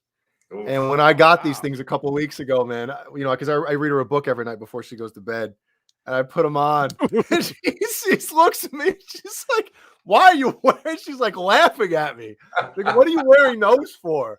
I'm like, oh God, my 4-year-old daughter is making fun of me now. You know? It's terrible. It's terrible. Yeah, when your kids make fun of you. Yeah, that's not good. Jesus. Oh God. I'm sorry we all feel old, but we are all Van Halen fans, so. And that's the thing. Whenever anybody in the chat or anybody watching this feels like, oh man, I'm that old. This sucks. We got to live through the greatest era of rock and roll music. Like without a doubt. Without a doubt. Yep. Yeah. So it's all okay. It is okay. Man, dude, if we were like 15 years old right now, we'd be listening to shit. Right. Literally, like we would, man. Making stupid TikTok videos, you know? Oh, this is my jam. I don't even know. Now I'm really showing my age. By the way, follow me on TikTok. So Johnny can follow Johnny Beane TV on TikTok. Gizmachi Band on TikTok. No TikTok. Instagram. Yeah. All right. It's 3 hours. 3 hour tour. I feel like we've been having a good time tonight, guys. Dude, this is always a good time, man. We appreciate you joining us, and obviously everybody buy the book. Yeah, and remember, I have to finish it. Buy several of them. Yeah, buy the audio version. I will talk to you the entire time. Any subliminal messages in there? Are there any parts where you hear like reverse whispering in the background? Like what?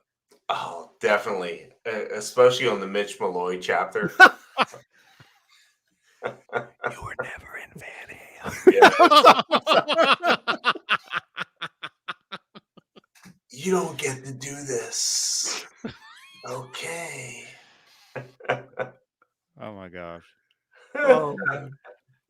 All right, Michael, Christopher, thank you so much. Where can people follow you? You can follow me at your driveway. Follow me when I run to the bathroom back there. You can follow me at thechroniclesofmc.com. And if you would like to buy an autographed copy of the book, I think these guys are going to put it in the description, but it will be but Eruption and the Aftershock at gmail.com. And I hope you guys love the book because I loved writing it. Yes, it's awesome. And again, if you buy the book and you email Michael and tell him and show some kind of proof that you bought the book, he will email you. What was it again? Some of the outtakes of your audio recording. Oh yeah, yo, the outtakes with the dogs barking, the motorcycles riding, and me laughing at what Dave said about Alex. Yeah, we'll definitely get some outtakes. I will promise to give you some outtakes. Yeah. Awesome. Michael, thank you so much, man. And good luck with the book. And we got to have you back soon. So Can't wait, guys. Thank you so much. don't go anywhere. You're welcome. You're welcome. And thank you to channel members. You're all awesome too. We love you all.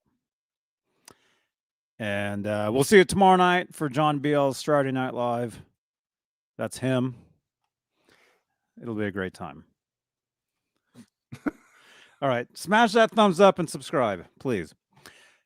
All right. We'll see you guys tomorrow. Where are we at? Yeah. Johnny Beane TV. Good night.